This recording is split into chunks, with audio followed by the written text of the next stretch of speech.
وبلغنا رسوله النبي الكريم ونحن على ذلك لمن الشاهدين والشاكرين والعاقبة للمؤمنين والمتقين والمجاهدين والحمد لله رب العالمين। আজকের এই ইসলামী মহাসম্মেলনের সম্মানিত সভাপতি, উপস্থিত আমার সেরেতাজ ওয়াজিবুল ইহতেরাম উলামায়ে কেরাম, এলাকার গণ্যমান্য মুরব্বীগণ, বিভিন্ন মাদ্রাসা থেকে আসা প্রিয় তালিবানে ইলম, স্থানীয় এবং দূর দূরান্ত থেকে আগত দ্বীনের ও ঈমানের চেতনাধারী প্রিয় তাওহীদি জনতা এবং পর্দার আড়ালে থাকা মা ও বোনেরা, এতক্ষণ পর্যন্ত আলোচনা করছিলেন মুবাল্লিগ ইসলাম মুহতারাম মুফতি মাহমুদ হাসান গনবী হাফিজাহুল্লাহ। আল্লাহ তাআলা হযরতের হায়াতের মধ্যে বরকত দান করুন। আল্লাহ তাআলা তার ইলম, আমল এবং ফিকিরের দ্বারা উম্মাহকে আরো বেশি থেকে বেশি উপকৃত হওয়ার তৌফিক দান করুন। আল্লাহ তাআলা আমাদের মাথার উপর তার ছায়াকে আরো দীর্ঘায়িত করুন। কোরআনুল কারীমের সূরা নূরের একটা আয়াত আমি তেলাওয়াত করেছি খুতবার মধ্যে, 18 নম্বর পারার সূরাতুন নূরের 55 নম্বর আয়াত। এই আয়াতের আলোকেই অল্প কিছু কথা বলে ইনশাআল্লাহ আজকের আলোচনার রীতি টানব। আল্লাহ তাআলা এই আয়াতের মধ্যে আমাদেরকে একটা ওয়াদা দিয়েছেন, ওয়াদাল্লাহ। আয়াত শুরুই হয়েছে এই কথা বলে, আল্লাহ তাআলা ওয়াদা দিয়েছেন।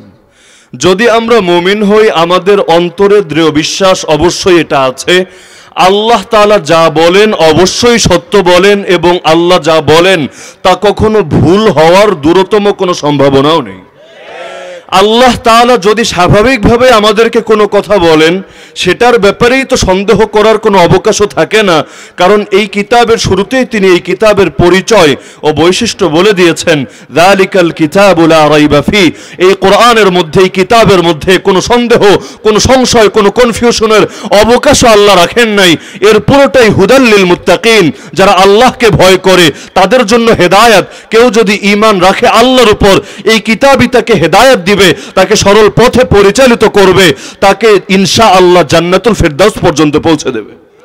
এরপর আল্লাহ তাআলা মাঝে মধ্যে কিছু কথার বিশেষ গুরুত্ব বোঝানোর জন্য কখনো ওয়াদা করে বলেন, কখনো কসম খেয়ে বলেন। যদিও আল্লাহ তাআলা তার কথার সত্যতা ও যথার্থতা বোঝানোর জন্য না ওয়াদার দরকার আছে আর না কসমের দরকার আছে, তারপর আল্লাহ তাআলা এখানে ওয়াদা দিচ্ছেন যেন এ ব্যাপারে আমাদের কখনোই অন্তরে কোনো ধরনের দ্বিধা কাজ না করে, কোনো সন্দেহ এবং সংশয় ভুলেও যেন জাগ্রত না হয়। তবে ওয়াদাটা আল্লাহ দুনিয়ার সব মানুষকে দিচ্ছেন না। আল্লাযীনা আমানু মিনকুম ওয়া আমিলুস সালিহাত, আল্লাহ বলছেন এই ওয়াদা দিচ্ছেন তিনি তাদেরকে যাদের মধ্যে দুইটা গুণ এবং দুইটা বৈশিষ্ট্য পাওয়া যাবে। 1 নম্বর গুণ যারা তোমাদের মধ্যে ঈমান আনে, আর 2 নম্বর গুণ যারা নেক আমল করে। তার মানে আল্লাহ একটু পরে যে ওয়াদা দিবেন, 3টা ওয়াদা দিবেন আল্লাহ। কয়টা ওয়াদা? তবে এই ওয়াদা দুনিয়ার সব মানুষকে দিবেন না, শুধু সেই সকল মানুষদেরকে দিবেন যাদের মধ্যে গুণ থাকবে মৌলিকভাবে দুটো। একটা গুণের নাম হলো ঈমান, আর একটা গুণের নাম হলো নেক আমল। তার মানে যার ঈমান নাই, ঈমান নাই 2 অর্থ। এক, হয়তো সে কাফের, নিজেকে কাফের বলে, মুশরিক বলেই সমাজে পরিচয় দেয়, সমাজের মানুষও তাকে ইসলামিক কোনো ব্যক্তিত্ব হিসেবে জানে না, বরং তাকে কাফের, মুশরিক এবং বিজাতি হিসাবেই জানে। আর একটা হতে পারে সে নিজেকে হয়তো মুসলমান বলেই পরিচয় দেয়, কিন্তু সে এমন কোনো বিশ্বাস লালন করে, এমন কথাবার্তা বলে, এমন কাজকর্ম করে যার পর তাকে আর মুসলমান বলার সুযোগ থাকে না। যেমন আমি স্টেজে আসার সময় এক হযরত আলোচনা করছিলেন একটা উদাহরণ প্রসঙ্গে, একজন ব্যক্তির প্রসঙ্গে, যে একজন ব্যক্তিকে হয়তো কিছুদিন আগে মাহফিলে বাধা দেওয়া হয়েছে। মূল কারণ ছিল তিনি এমন সব কথাবার্তা বলেন যেই কথাগুলো স্পষ্ট ঈমান বিরোধী কথা, দ্বীন বিরোধী কথা, যেই কথাগুলো সুস্থ মস্তিষ্কে জেনে বুঝে যদি কোনো মানুষ বলে তাকে আর কোশ্চিন কালেও মুসলমান বলার সুযোগ থাকে না। কেউ নিজেকে মুসলমান দাবি করলেই মুসলমান হয়ে যায় না, বরং একজন মানুষ মুসলমান কিনা এটা তো আমরা অন্তর চিরে দেখতে পারি না। আমরা তার বাহ্যিক অবস্থা দেখে, বাহ্যিক কথা দেখে, বাহ্যিক কাজ দেখেই তাকে মুসলমান বলি। সে যেদিন আশহাদু আল্লা ইলাহা ইল্লাল্লাহ ওয়া আশহাদু আন্না মুহাম্মাদান আবদুহু ওয়া রাসূলুহু বলেছিল, এই কালেমার কারণেই যেমনি ভাবে তাকে মুসলমান বলেছিলাম, যেদিন সেই মানুষটা আবার ঈমান বিরোধী, ইসলাম বিরোধী কোনো কথা বলবে, ঠিক একই ধরনের কথার কারণে তাকে আমরা আবার কাফের বলব। কারো অন্তর চিরে দেখে কাউকে মুসলমান বলি না, আবার কাউকে ইসলামের দুশমন বলার সময় অন্তর চিরে দেখব না, এটার সুযোগ আল্লাহ আমাদের জন্য রাখেন নাই। আমরা বাহ্যিক অবস্থার মুকাল্লাফ, বাহ্যিক অবস্থা দেখে আমাদের ফয়সালা করতে হয়। যেই মানুষ ঈমানের পক্ষে কাজ করে, ইসলামের পক্ষে কাজ করে, যার বিশ্বাসে, যার কথায়, যার কাজে ঈমান প্রকাশ পায়, তাকে আমরা মুসলমান বলি। আর যার কথায়, যার কাজে, যার আচার আচরণের মধ্যে কুফর প্রকাশ পায়, আমরা তাকে কাফের বলি। যেমন কাদিয়ানীরা নিজেদেরকে মুসলমান দাবি করে, কিন্তু গোটা উম্মত ব্যাপারে একমত, তারা কখনোই মুসলমান না, বরং তারা কাফের। এমনকি সেকুলার রাষ্ট্র আইন পাশ করুক বা না করুক, একজন মুসলমান হিসাবে রক্তের শেষ বিন্দু পর্যন্ত আমরা কথা বলেই যাব, কাদিয়ানীরা কাফের। এমনকি যারা তাদেরকে কাফের মনে করবে না, ওরাও কাফের।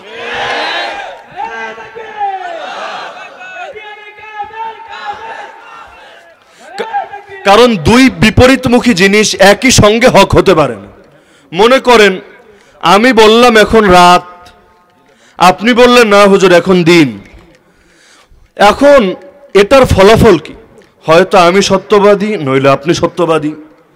বাস্তবতার সঙ্গে মিলানো হবে আমার কথাকে এবং আপনার কথাকে। বাস্তবতার সঙ্গে মিলিয়ে দেখা গেল চারিদিকে ঘুটঘুটে অন্ধকার, আকাশে সূর্য নাই, দিনের কোনো আলামত নাই। এখন এই হাকিকতের আলোকে প্রমাণিত হলো আমার কথা সত্য। এর দ্বারা অটোমেটিক এটাও প্রমাণিত হয়ে গেল আপনার কথা মিথ্যা। কারণ দুই বিপরীতমুখী জিনিস একই সঙ্গে বাস্তব হতে পারে না। যদি এখন রাত হয় তাহলে দিন না, যদি এখন দিন হয় তাহলে রাত না, যদি মাহফিলের প্যান্ডেলটা আলোকিত হয় তাহলে অন্ধকার না, যদি অন্ধকার হয় তাহলে আলোকিত না, যদি এটা সাদা হয় তাহলে কালো না, যদি কালো হয় তাহলে সাদা না। কাদিয়ানীদের আকীদা আলাদা, আমাদের আকীদা আলাদা। এখন একই সময় দুই জাতি হক হয় কিভাবে? যদি বলেন ওরা মুসলমান তাহলে আপনি কাফের, আর যদি বলেন আপনি মুসলমান তাহলে ওরা কাফের।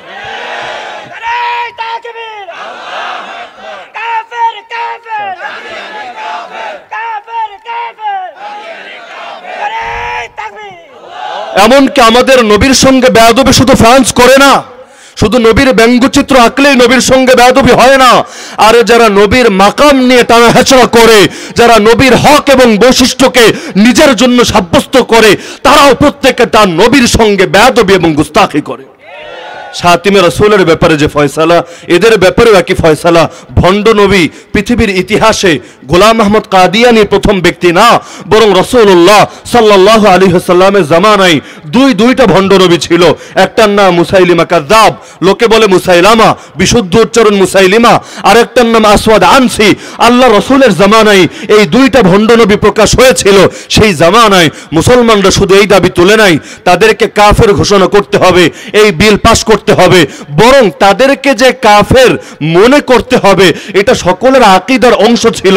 এটা নিয়ে বয়ান করে বোঝানো লাগতো না, এটা নিয়ে রাস্তায় নামতে হতো না। বরং আমরা কাদের কাছে দাবি তুলছি যে তোমরা ওদেরকে মুসলমান না কাফের ঘোষণা করো। আর যেই লোকগুলোর কাছে দাবি তুলছি তারাও তো নিজেদেরকে মুসলমান দাবি করে। যদি তারা নিজেদেরকে মুসলমান দাবি করে থাকে, তাদের কাছে আবার আলাদা করে আমাদের বলতে হবে কেন? আল্লাহর নবীর পরে নবী নাই, এই কথা যদি কেউ বিশ্বাস না করে তাহলে মুসলমান বলার সুযোগ আছে? যদি ওরা মুসলমানই হয়ে থাকে, ওদের কাছে আবার দাবি জানাতে হবে কেন? ওদের ঈমানই তো ওদেরকে বলে দিবে কাদিয়ানী কখনোই মুসলমান হতে পারে না। আল্লাহর নবীর জামানায় যে দুই ভণ্ড নবী ছিল তাদের ব্যাপারে কাফের ঘোষণার দাবি আসে নাই, বরং দাবি এসেছে পরেরটা। কারণ এটা আলাদা করে আলোচনা করা লাগতো না, সবাই অটোমেটিক বুঝতো নবীর পর কোনো নবী নাকি আছে? নবীর পর কোনো নবী নাই। নবীর পর যদি কেউ নিজেকে নবী দাবি করতে চায়, একটাই শাস্তি, তার গলাটা দেহ থেকে আলাদা করে দেওয়া হবে। যেমন খলিফার ব্যাপারে ইসলামে বলা হয়েছে ইদা আবুই আলী খলিফাতাইন ফাকতুলুল আখিরা মিনহুমা। একজন খলিফা রানিং থাকা অবস্থায় যদি আরেকজন বিদ্রোহ করে নিজেকে খলিফা দাবি করে, আল্লাহর নবী জানিয়ে দিয়েছেন ওর শাস্তি, ওর কল্লাটা দেহ থেকে আলাদা করে দেওয়া হবে। আমার নবী যে শেষ নবী, এই ব্যাপারে কারো সন্দেহ আছে? এটা কোরআনে আছে, এটা হাদিসে আছে, এটা ইজমায়ে আছে, এ ব্যাপারে কারো দ্বিমত পোষণের কোনো অবকাশও নাই। এরকম অকাট্য একটা বিষয়ের মধ্যে যে ব্যক্তি দ্বিমত পোষণ করবে সে তো আর মুসলমান থাকবে না, অটোমেটিক মুরতাদ হয়ে যাবে। তার শাস্তি কি হবে আল্লাহ রসুলের জামানায় ছোট্ট ছোট্ট সাহাবীরা জানতো, যার কারণে সেই জামানায় মুসাইলিমার আসওয়াদের কল্লা কেটে নবীর কদমে হাজির করার জন্য বাহিনী পাঠিয়ে দেওয়া হতো। সেই জামানায় কাফের ঘোষণা করো, করার পর ওদেরকে আমাদের সমমর্যাদা দাও, ওদেরকেও হিন্দু খ্রিস্টানের মতো অধিকার নিয়ে বাঁচতে দাও, এটা বলা হতো না। বরং দুটো অপশন, যদি ওরা নিজেরাই নিজেদেরকে কাফের বলে তাইলে মাসালা সোজা, জন্মের পর থেকে ওরা আলাদা এক জাতি যদি হয়ে থাকে তাহলে সোজা। কিন্তু নাম লাগাবে মুসলমান, কাম করবে কাফেরের, নিজেদের কুফরি আকিদাকে ইসলামের নাম দিয়ে চালিয়ে দিবে ফিকের পরিভাষায়, এটাকে বলা হয় জান্দাকা। যে করে তারে বলা হয় জিন্দিক। কোরআনের ভাষায় মুলহিদ, হাদিসের ভাষায় জিন্দিক। যারা জিন্দিক হয় একটাই শাস্তি, তাদেরকে বন্দি করা হয়, করার পর মুরতাদের মতো তাদেরকেও শিরোচ্ছেদের মাধ্যমে হত্যা করা হয়। তাহলে বলছিলাম মুসলমান দাবি করলে মুসলমান হয়? আরে হয় নাকি? ইসলামের একটা বিশ্বাস নিয়েও যদি কারো চুলকানি থাকে, কারো ভিন্ন কোনো ব্যাখ্যা থাকে, কারো ইসলামের বিপরীত কোনো আকীদা থাকে, সে আর মুসলমান থাকে না, কাফের হয়ে যায়। মুসলমান হওয়ার জন্য সবগুলো বিষয়ের উপর ঈমান রাখতে হয়, কাফের হওয়ার জন্য সব বিষয়ের অস্বীকার করা লাগে না, একটা অস্বীকার করলেই যথেষ্ট। দুনিয়াতে এমন একটা নাস্তিকও নাই যে কোরআনের সব শিক্ষারে অস্বীকার করে। বলবেন কেমনে হুজুর? আমি বলবো কোরআনের একাধিক আয়াতে মৃত্যুর কথা আছে। কুল্লু নাফসিন যায়কাতুল মাউত, প্রত্যেক প্রাণী মৃত্যুর স্বাদ আস্বাদন করবে। আমাকে এমন একটা নাস্তিক দেখাতে পারবেন যে মৃত্যুর অস্বীকার করে? আচ্ছা, এখন কি কথা বলার সুযোগ আছে কোরআনের উপর তার 2% ঈমান আছে আর 98% ঈমান নাই, সে 98% কাফের, 2% মুসলমান, বলার সুযোগ আছে? মুসলমান হলে মুসলমান, কাফের হলে কাফের, ভাগাভাগি সুযোগ নাই। এ কারণে ইমাম আজম ইমাম আবু হানিফা রহমতুল্লাহ আলাইহি বলতেন, ঈমানিকা ঈমানি জিবরাইল, আমার ঈমান হলো জিবরাইলের ঈমানের মতো। এইটা শুনে অনেক মাথা মোটার আবার মাথার মধ্যে এখন অ্যালার্জি ধরে যায়। আরে ইমাম আবু হানিফা তাইলে সহি আকিদার লোক না, এর আকিদায় ভেজাল আছে, মুরজিয়া। কেমনে? এ কইছে আর ঈমান নাকি জিবরাইলের ঈমানের মতো, অথচ ফেরেশতাগো ঈমান বাড়েও না কমেও না, মাইনসের ঈমান বাড়ে আবার কমে। তাহলে মাইনসের ঈমান আর জিবরাইলের ঈমান এক হয় কেমনে? তাইলে আবু হানিফা মনে হয় হাদিস টাদিস জানতো না, আবু হানিফা মনে হয় সহি আকিদার লোক না। নাই এক টাইপের লোক, এই টাইপের কথাবার্তা বলার লোক কি আপনাদের সমাজে নাই নাকি? অথচ এই কথার ব্যাখ্যা কি? এর ব্যাখ্যা এটা না যে তিনি বলতে চাচ্ছেন আমার ঈমানের কোয়ালিটি জিবরাইলের ঈমানের কোয়ালিটির মতো, বরং তিনি কোয়ালিটির বিবেচনা না, গুণগত মানের বিবেচনা না, বরং সংখ্যার বিবেচনা, কোয়ান্টিটির বিবেচনা বুঝাচ্ছেন যে জিবরাইল যেই কয়টা বিষয়ের উপর ঈমান রাখে, আমি মানুষ হয়েও ঠিক সেই কয়টা বিষয়ের উপর ঈমান রাখি। এমন না জিবরাইল জান্নাতরে মানে আমি মানি না, জিবরাইল তাকদীরে মানে আমি মানি না, জিবরাইল কিতাবরে মানে আমি মানি না, এমন না। বরং জিবরাইলও যেই কয়টা বিষয়ের উপর ঈমান রাখে, আমিও ঠিক সেই কয়টা বিষয়ের উপর ঈমান রাখি। কারণ মাত্র একটা বিষয় না ভাই, হাদিসের মধ্যে আছে সরিষার দানা পরিমাণও যদি আপনার ভেতর অহংকার থাকে, আর অহংকারের ব্যাখ্যা নবী দিয়েছেন বাতরুল হক, সত্যকে প্রত্যাখ্যান করা, ঈমানকে প্রত্যাখ্যান করা, দ্বীনকে প্রত্যাখ্যান করা। সরিষার দানা পরিমাণ ইসলামের কোনো বিধানকে যদি কেউ অস্বীকার করে, অপব্যাখ্যা করে, প্রত্যাখ্যান করে, তার মধ্যে আর ইবলিসের মধ্যে কোনো পার্থক্য থাকে না। ইবলিস পূর্ণাঙ্গ ইসলামকে অস্বীকার করে নাই, ইবলিস আল্লাহর অস্তিত্বকে অস্বীকার করে নাস্তিক হয়ে যায় নাই, ইবলিস ফেরাউন আর নমরুদের মতো নিজেকে রব দাবি করে নাই। একটাই অপরাধ, আল্লাহ বলেছিলেন আদমকে সেজদা কর, ইবলিস বলেছে আল্লাহ সব তো মেনেছিলাম, মানতে মানতে র্যাঙ্ক বাড়াতে বাড়াতে আমরা তুমি আসমানে পর্যন্ত স্থান দিয়ে দিয়েছো, কিন্তু এখন একটা বিধান মানতে পারবো না, আদমের উদ্দেশ্যে সেজদা করতে পারবো না। সঙ্গে সঙ্গে আল্লাহ ফরমান জারি করে দিলেন, উখরুজ মিনহা ফাইন্নাকা রাজিম, তুই জান্নাত থেকে বের হয়ে যা, তুই চির বিতাড়িত। শুধু বিতাড়িতই না, চির অভিশপ্ত। শুধু অভিশপ্তই না, আমি তোর দ্বারা জাহান্নামকে পরিপূর্ণ করব। শুধু তোর দ্বারাই না, মানিত্তাবাকা, যারা তোর অনুসরণ করবে, যারা বিবেকের পূজা করে ইসলামের একটা বিধানকেও অস্বীকার করবে, আমি আল্লাহ তোর সঙ্গে মিলিয়ে ওদেরকেও জাহান্নামে নিক্ষেপ করব। যার কারণে আমরা বিবেক পূজারি না, আমরা রবের গোলাম। বিবেকে বুঝলেও মানি, না বুঝলেও মানি। আলিফ লাম মিম তো বিবেক দিয়ে বুঝি না। আলিফ লাম মিম অর্থ কি? ইয়াসিন অর্থ কি? হামিম আইন সিন কফ অর্থ কি? কাফ হা ইয়া আইন সাদ অর্থ কি? জানি না, তাও মানি কি না? আরে বলে না মানি কি না? কেন মানি? আল্লাহ বলেছেন, ব্যাস। আল্লাহ যা বলেন তাই মানি। গালি দিলেও মানি, বলি দিলেও মানি, জান্নাতের সুসংবাদ শোনালেও মানি, জাহান্নামের ধমকি দিলেও মানি, আমার পক্ষে গেলেও মানি, আমার বিপক্ষে গেলেও মানি। এটার নামই ঈমান। বুঝে আসলে মানি, না বুঝে আসলে মানি না। এইটার নাম তো ঈমান না। ওরা আমাদের গালি দেয় ধর্মান্ধ, দেয় না গালি? আমরা নাকি ধর্মান্ধ, না বুঝাই আমরা ইসলাম রে মাইনা চলি। তার মানে ভাবটা এমন, ওরা মনে হয় খুব একটা চক্ষুষ্মান। ওদের গিয়ে জিজ্ঞেস করবেন যে তোমরা যারে পাপা বলো, ড্যাডি বলো, আব্বা বলো, সে যে বাস্তবেই তোমাদের ফাদারের পক্ষে প্রমাণ কি? কি প্রমাণ দিয়ে প্রমাণ দেখাবা তোমরা? এইচডি কোয়ালিটির ভিডিও দেখাবা? যদি ভিডিও দেখাও তাতেও তো কাম হবে না। সেই শুক্রাণুর দ্বারাই যে তোমার সৃষ্টি, কি গ্যারান্টি আছে? আরে গ্যারান্টি দিতে পারবে নাকি কেউ? তাইলে আরে বাবা ডাকো কে? এই যে তোমার বাবা, তোমার প্রমাণটা কি? সুনিশ্চিত একটা ডকুমেন্ট দাও আমাকে, পারবে দিতে? বলবে না। আরে জন্মের পর থেকে তো এই প্রশ্নই ওঠে না। আম্মা বলে এসেছে সে আমার আব্বা, সমাজের মানুষ জানে সে আমার আব্বা, ব্যাস লোকে বলে তাই সে আমার বাবা। তো এইটার নাম অন্ধত্ব না? বলে না অন্ধত্ব না? না বুঝাও বা না দেখাও মানে কি না? ওরা কাল্লার দেখা যায় না তাই মানি না, জান্নাত জাহান্নাম দেখা যায় না তাই মানি না। তাইলে বাপরে যে এই লোকটাই যে তোর বাপ, এইটাও তুই দেখলি কেমনে? না দেখা মানুষ কেমনে? তা ঘুরা ফিরে অন্ধ তো সবাই। এমনকি তারে গিয়া বলবেন, আচ্ছা ভালো কথা, বুঝলাম আমরা ধর্মান্ধ, তুই অনেক চক্ষুষ্মান, আলিফ লাম মিমের অর্থটা আমারে ব্যাখ্যা করে দে। এর সুনিশ্চিত অর্থ, অকাট্য অর্থ, ব্যর্থহীন অর্থ আমারে বলতে হবে, তাইলে বুঝমু তুই বুঝা শুই না মুসলমান। নইলে তো ঘুরে ফিরে একই হইল। আল্লাযীনা ইউমিনুনা বিল গায়ব, আমরা গায়বের উপর ঈমান রাখি। আর গায়ব মানেই হলো যেটা পঞ্চ ইন্দ্রিয় দ্বারা অনুভব করা যায় না, আকল দ্বারা উপলব্ধি করা যায় না। পঞ্চ ইন্দ্রিয়ের শক্তির একটা শেষ আছে, আকলের শক্তিরও একটা শেষ আছে। যেখানে গিয়ে পঞ্চ ইন্দ্রিয়ের শক্তির শেষ, সেখান থেকে আকলের দৌড় শুরু। যেখানে আকলের দৌড় শেষ, সেখান থেকে ওহির দৌড় শুরু। তো ওহির জিনিসগুলো সব আকল দিয়া বুঝবেন কেমনে? যেই চোখ এত দুর্বল, চোখ দিয়া নিজের চোখেই দেখা যায় না, যায় নাকি? আমার চোখ দিয়ে আপনাদের চোখগুলোকে আমি দেখতে পাচ্ছি, আমার চোখ দিয়ে নিজের চোখটাকে দেখতে পাচ্ছি। বলবেন হুজুর দেখেন না কে? একটা ক্যামেরা সামনে রাখলেই তো দেখা যায়, একটা আয়নার সামনে দাঁড়ালেই তো দেখা যায়। আমি বলবো ভাই, আয়নার সামনে দাঁড়ালে চোখ তো দুইটাই থাকে, চারটা হয়ে যায় না? তার মানে আয়নার মধ্যে যেটা দেখি ওইটার নাম চোখ না, ওইটার নাম ছায়া। চোখ আসলে এটাই, এটার একটা ছায়া পড়েছে আয়নার মধ্যে, সেই ছায়াটা দেখতে পাচ্ছি। এর মানে চোখ দেখছি তা না, নিজের চোখ নিজের চোখ দিয়ে দেখা যায় না। যেই চোখ এত দুর্বল যে নিজেরটারই নিজে দেখতে পারে না, সেই চোখ দিয়ে আল্লাহরে কেমনে দেখবেন? তো মানুষ কি অনেক শক্তিশালী না দুর্বল?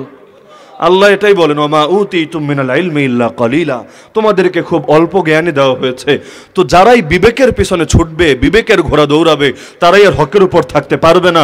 অতীতেও বহু গোষ্ঠী বিবেকের পূজা করতে করতে আহলুস সুন্নাত ওয়াল জামায়াতের আদর্শের উপর থাকতে পারে নাই, সে আদর্শ থেকে সরে গিয়েছে।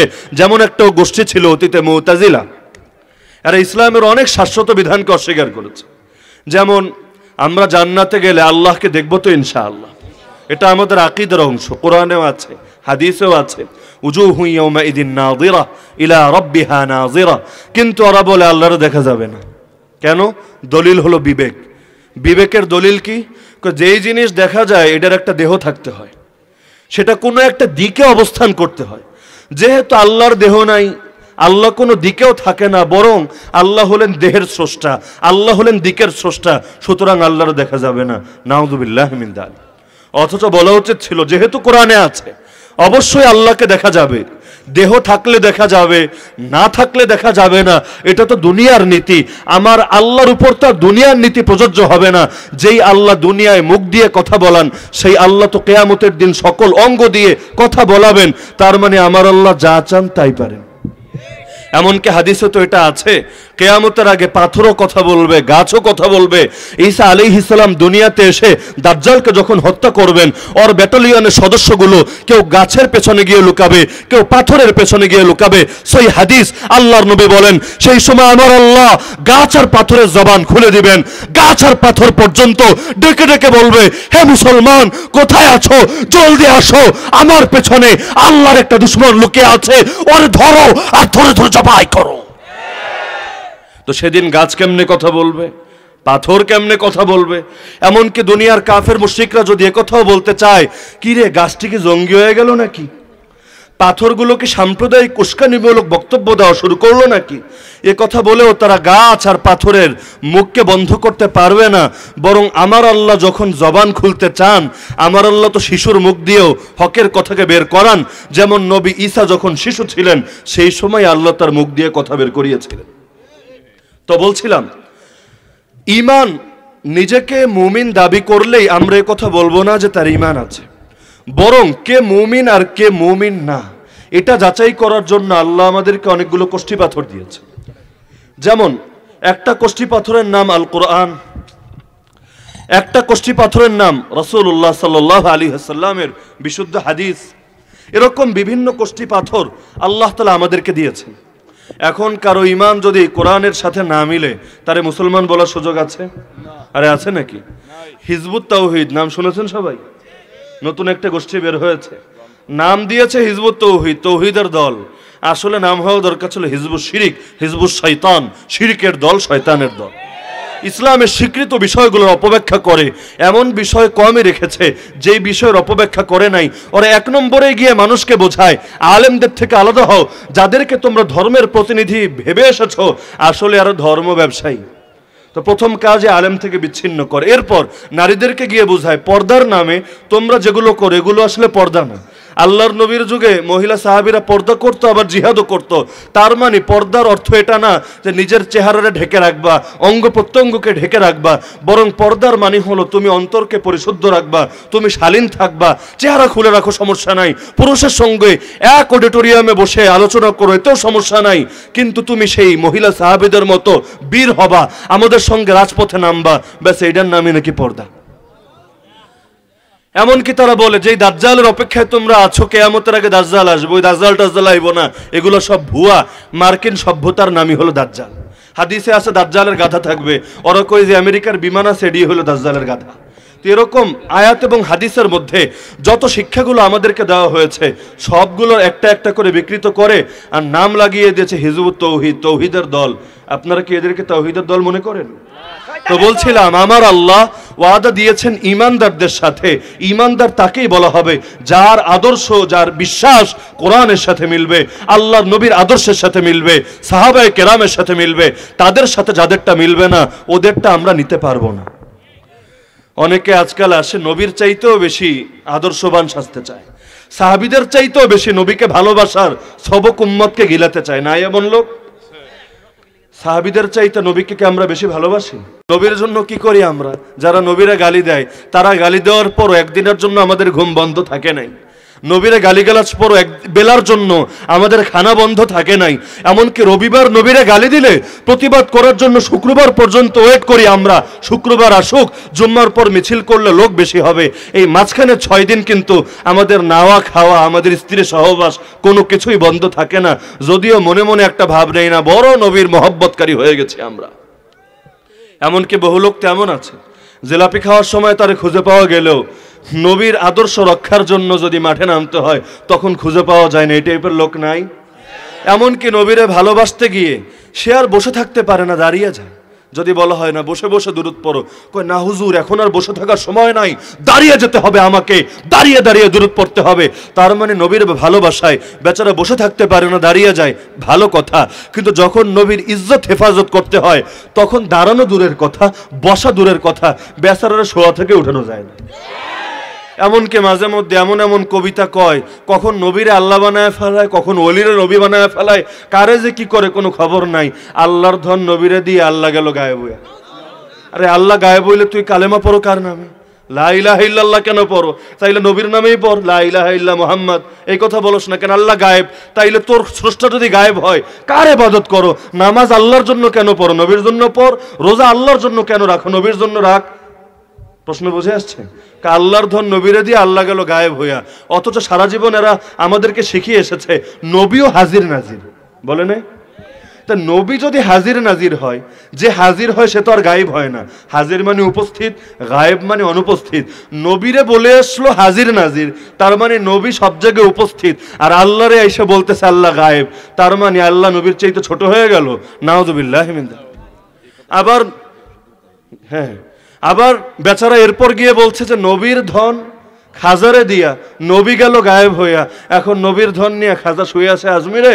আর খাজার দরবারে গেলে কেউ নাকি ফেরে না খালি হাতে, যদিও খালি পায়ে ফিরবে কিনা, বেচারা জুতা চুরি হবে কিনা, খালি পকেটে ফিরবে কিনা এ ব্যাপারে বলে নাই, খালি হাতে নাকি ফিরবে না। তার মানে হাতের মধ্যে হয়তো আরেকজনের মানিব্যাগটা নিয়ে তারপর ঘরে ফিরবে। কে এই টাইপের কথাবার্তা আপনাগো এলাকার এই ব্রাহ্মণবাড়িয়ারি তাহেরি বলে না? আরে বলে কি না? কিন্তু বেচারার ফ্যান ফলোয়ার বা বেচারার ভিডিওর ভিউ কি কম হয় মনে করেন? তাকে ধর্মের লোক মনে করে, ধর্মের প্রতিনিধি মনে করে, এমন লোক কম মনে করেন? তো এখন আমি আগেই বলেছি, কে মুসলমান আর কে কাফের এটা যাচাই করার জন্য কারো অন্তর আমরা ভাই চিরে দেখতে পারবো না। আল্লাহ আমাদের এমন কোনো শক্তি দেন নাই। আমরা মানুষের মুখের কথা শুনেই তাকে মুসলমান বলি, আবার মুখের কথা শুনেই তাকে কাফের বলি। সে যখন আল্লাহর সামনে নিজেকে সঁপে দেওয়ার ঘোষণা দেয় তাকে মুসলমান বলি, আবার যখন আল্লাহর অধিকার নবীরে দিয়ে দেয়, আবার নবীর অধিকারও টাইনা নিয়ে খাজারে দিয়ে দেয়, তখন তারে কেমনে মুসলমান বলি বলেন দেখি? তো বলছিলাম, আমার আল্লাহর ওয়াদা মুমিনদের সাথে নাই মুনাফিকদের সাথে। মুনাফিক কারে বলে? মুনাফিক তারে বলে যে নিজেরে বলে মুসলমান, কিন্তু এমন বিশ্বাস পোষণ করে যেটা ইসলামী বিশ্বাস না, যেটা হয়তো কাদিয়ানি বিশ্বাস, নইলে শিয়া মার্কা বিশ্বাস, নইলে হিজবুত তাওহীদ মার্কা বিশ্বাস, নইলে তাহেরি মার্কা বিশ্বাস। ওয়ামিলুস সালিহাত। হ্যাঁ, কেউ এখন বলতে পারেন হুজুর এর নাম নিয়ে সমালোচনা করেন কেন, এটা কি গীবত না? আমি বলবো তাব্বাত ইয়াদা আবি লাহাবি ওয়া তাব, এই সূরাটা পড়েন কেন? এতে কি আবু লাহাবের গীবত হয় না? বলবেন হুজুর আবু লাহাবের গীবত হইলে কর্ম কি? আবু লাহাব তো নবীর বিরুদ্ধে অবস্থান নিয়েছিল, তাই তার চেহারা আল্লাহ প্রকাশ করে দিয়েছিলেন। আমি বলবো তাহেরি আমার এক টাকা মাইরা খায় নাই। ও যখন আল্লাহর বিরুদ্ধে কথা বললো, ওর নামটাও নিতে হলো। ওর সঙ্গে আমাদের কোনো জাত দুশ্মনী নাই। নাকি মনে করেন ওর লগে আমার জাত দুশ্মনী আছে? বেচারার লগে আমার দেখাও হয় না, জীবনে এর সঙ্গে কোনোদিন একটা কথাও হয় নাই, তো এর সঙ্গে আমাদের কোনো দুশ্মনী আছে? তো এটা তো জাস্ট একটা এক্সাম্পল, একটা উদাহরণ। এরকম ইমান চোর সমাজের মধ্যে কি একটা দুইটা নাকি? আজকাল তো বাবা দিয়ে ভরে গেছে দেশটা। বাবা মানে আবার বাবা না, বাবা মানে আবার জন্মদাতা বাপও না, ওই বিভিন্ন বাবা পাওয়া যায়। কোথাও তেলাপোকা বাবা, কোথাও বদনা বাবা, কোথাও ল্যাংটা বাবা, কোথাও ঝুনঝুনি বাবা। বাবারা বাবা নেই। কয়েকদিন আগে এক বাবারে দেখলাম, ল্যাংটা বাবা, পুরো গায়ে কোনো কাপড় নাই, বেচারার মেশিন গানের সঙ্গে একটা ঝুনঝুনি ঝুলিয়ে রেখেছে। এখন তারে এসে যারা পূজা করে, পূজার সিস্টেম হলো দূর দূরান্ত থেকে আসে, পুরুষও আসে, মহিলাও আসে, এসে প্রথমে তার সামনে একটা সেজদা করে, সেজদা করার পর কপালটা উঠিয়ে আস্তে করে ঝুনঝুনির মধ্যে একটা বাড়ি দেয়। ঝুনঝুনি টুং করে বেজে ওঠে, তার মানে ইবাদত সম্পন্ন। এবার আবার ব্যাকে ফিরে যায়। বুঝলাম সেই বাবারও আবার কন্ট্রোল অনেক, নিজের উপর বেশ কন্ট্রোল তৈরি করে ফেলেছে। এত মহিলা এসেও যে তার মেশিন গানে ঝুলন্ত ঝুনঝুনির মধ্যে টুং টুং করে বাড়ি দেয়, তার মেশিন গান কখনো গর্জে ওঠে না, যেভাবে ঘুমিয়েছিল সেভাবে ঘুমিয়েই থাকে। বুঝলাম বেচারাও বোঝে যে যতই বাবা হই আর টাবা হই, যদি মেশিন গান জায়গায় বেজায়গায় ঘুম থেকে জাগ্রত হয়ে যায়, তাহলে কিলার একটাও মাটিতে পড়বে না, দুই একটা পড়লে পাবলিক এইটাও তুলে দিয়ে দিবে। তো এরকম বাবা দিয়ে দেশটা ভরে গেছে। মজার বিষয়, বাংলাদেশে আছে বিপুল পরিমাণ বাবা, ভারতে আছে বিপুল পরিমাণ মা। ওরা যারে ভালোবাসে তারে মা ডাইকে বসে, গরুরেও মা কয় না? আরে বলে না গো মাতা, দেশকেও মা, যারে পছন্দ হয় তারেই মা। তো ওপারে মা আর মা, এপারে বাবার বাবা, মাঝখানে বাধা হলো একটা সীমান্তের কাঁটাতার। মাঝে মধ্যে চিন্তা করি, এই কাঁটাতারটা না থাকলে বাপগুলা মা পাওয়া যাইতো, মাগুলা বাপ পাওয়া যাইতো। হায় রে, এক কাঁটাতার ওদের মধ্যে কতটা বিচ্ছেদ তৈরি করে রাখলো।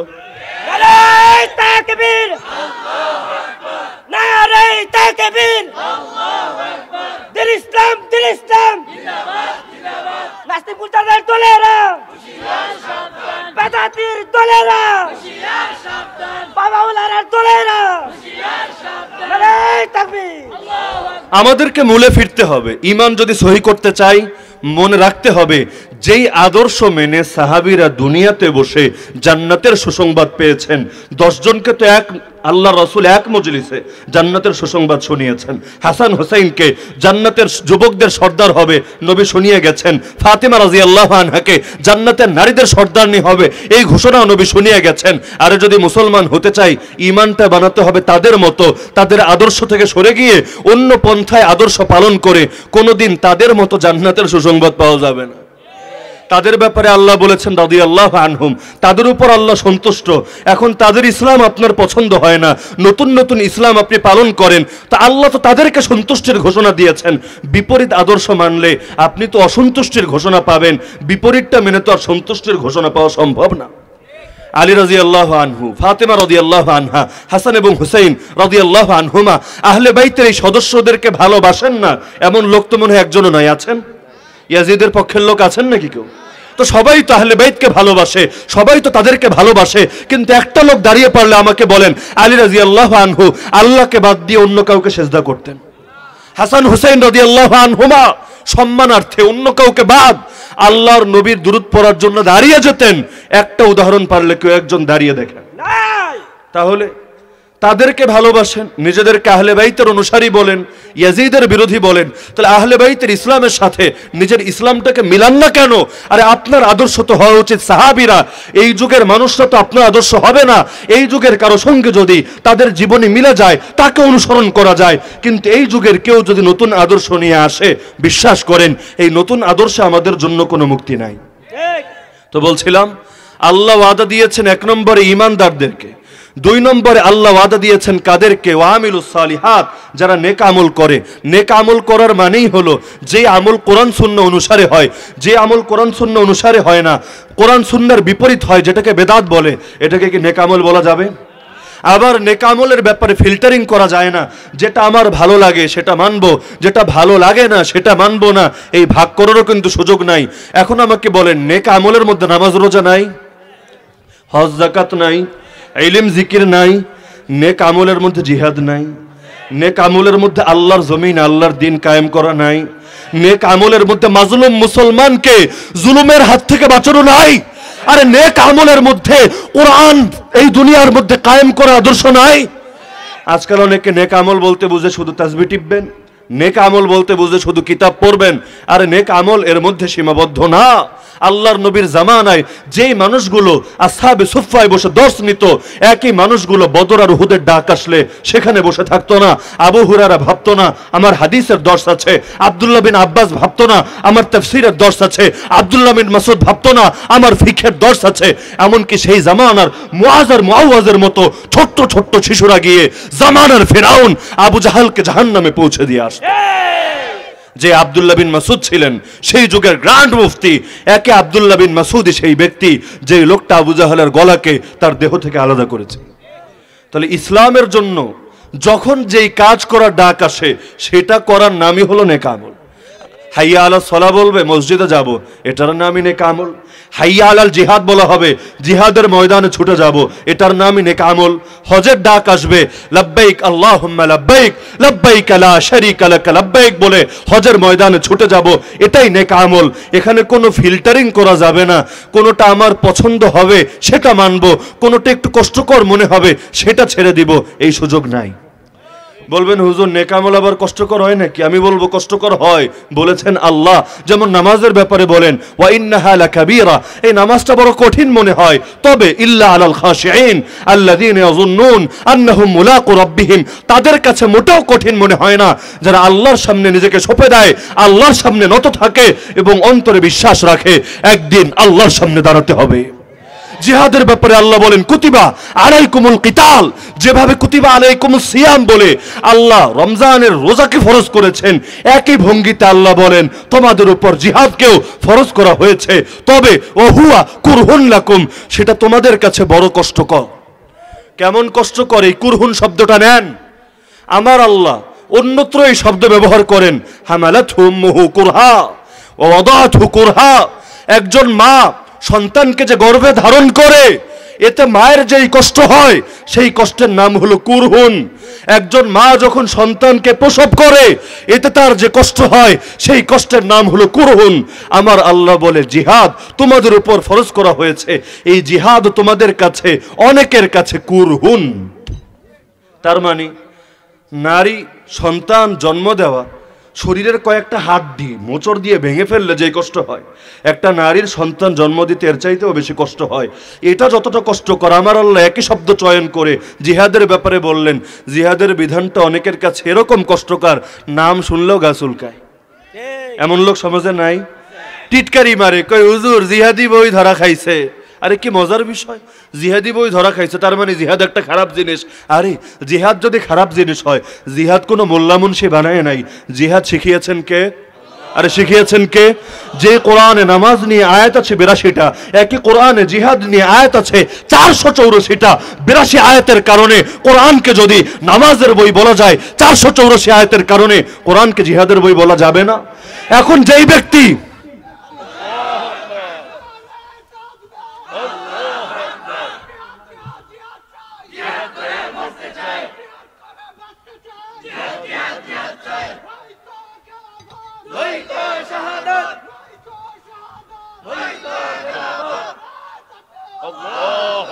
এখন যেই মানুষটা জিহাদকে নিয়ে টিটকারি মারবে, সেই মানুষ তো আসলে আল্লাহকে নিয়ে টিটকারি মারছে। নামাজ নিয়ে ব্যঙ্গ করলে যেমন কাফের হয়ে যায়, রোজা নিয়ে ব্যঙ্গ করলে যেমন কাফের হয়ে যায়, জিহাদ নিয়ে যদি কেউ ব্যঙ্গ করে, কটূক্তি করে, জিহাদি বই বলে এটাকে খারাপ বিষয় হিসাবে উপস্থাপন করতে চায়, সে আর মুসলমান থাকে না, সেও কাফের হয়ে যায়। ইসলাম পবিত্র, ইসলামের প্রত্যেকটা বিধান পবিত্র। ইসলাম হেফাজত করার দায়িত্ব আল্লাহ আমাদেরকে দিয়েছেন। যে ইসলামকে হেফাজত করবে আল্লাহ তাকে হেফাজত করবেন। এখন আমাদের জীবদ্দশায় কেউ ইসলামের পবিত্র বিধান নিয়ে খারাপ মন্তব্য করবে, এটা তো মেনে নেওয়া যায় না। জিহাদ ছিল, জিহাদ আছে, জিহাদ থাকবে। এই জিহাদকে তো ফেরাউন আর নমরুদি মিটাতে পারে নাই, আর এই জিহাদকে তো আবু জাহাল আবুল হাবরাও মিটাতে পারে নাই, আর এই জিহাদকে রাজা দাহিরও মিটাতে পারে নাই, রাজা গৌর গোবিন্দ মিটাতে পারে নাই, এই জিহাদকে সোভিয়েত ইউনিয়নও মিটাতে পারে নাই, ব্রিটিশরাও মিটাতে পারে নাই, আমেরিকাও মিটাতে পারে নাই, কিয়ামত পর্যন্ত কেউ পারবেও না ইনশাআল্লাহ। জিহাদকে যে মিটাতে আসবে আল্লাহ তাকে তার বংশ সহকারে মিটিয়ে দেবেন ইনশাআল্লাহ। আমার আল্লাহ কোরআনে জানিয়েছেন, ইন্না শানিয়াকা হুয়াল আবতার। হে নবী, যারা আপনার দুশমন হবে, আপনার দ্বীনের দুশমন হবে, ওরা লেজ কাটা। লেজ কাটার তাফসিরই হলো ওদের বংশই নির্বংশ।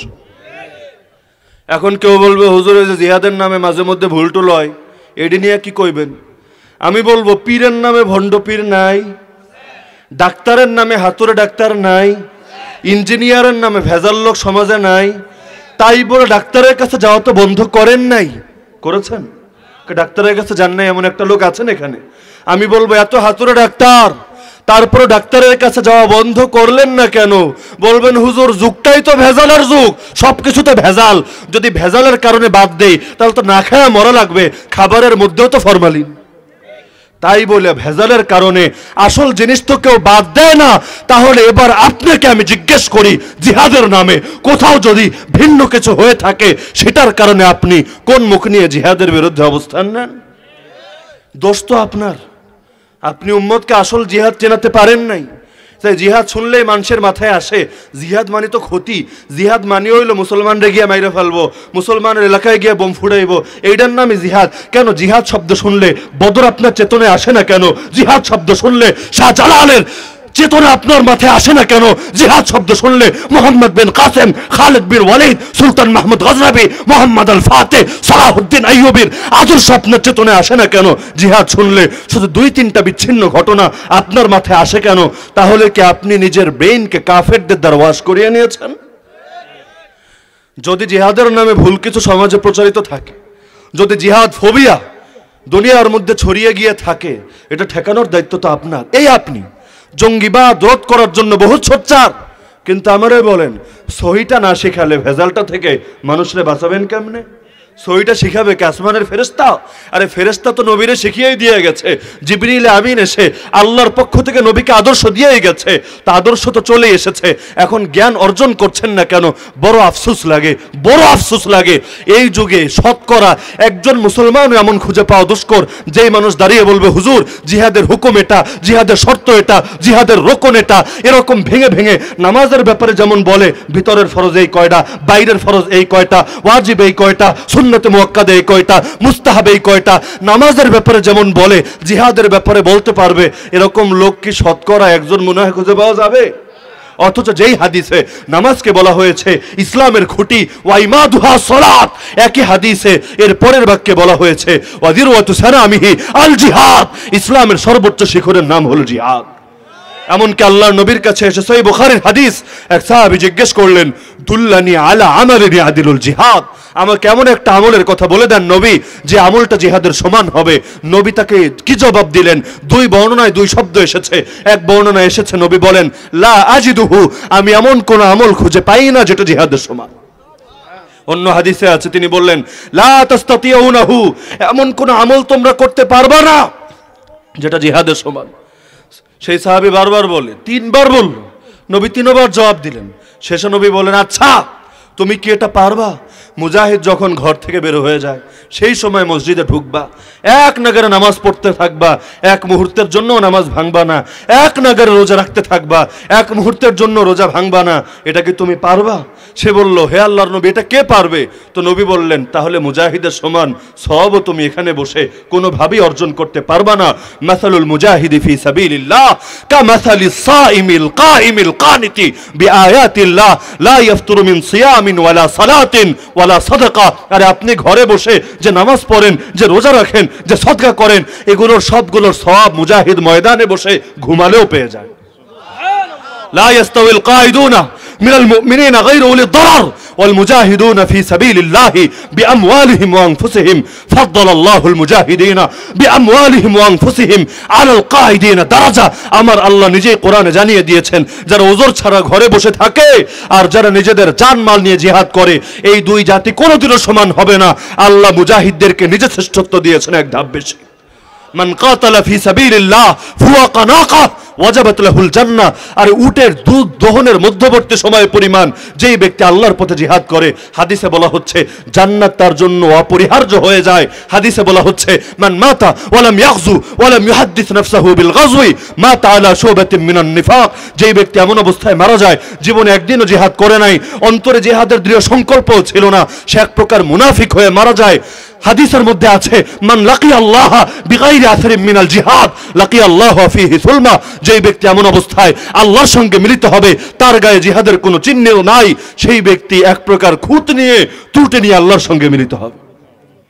এ কারণে আল্লাহর নবীর যুগে যারা ওজরগ্রস্ত তাদেরকেও ঠেকিয়ে রাখা যেত না। আরে ছোট ছোট বাচ্চারা চলে আসতো, সিরিয়ালে দাঁড়িয়ে যেত, নবী আমারও কবুল করেন। নিজের পায়ের গোড়ালিতে ভর না দিয়ে পায়ের মাথায় ভর দিয়ে দাঁড়াতো, যেন দেখতে একটু লম্বা দেখা যায়। কখনো অন্ধ সাহাবী সামনে এসে হাজির, নবী আমারও নিয়ে আনেন।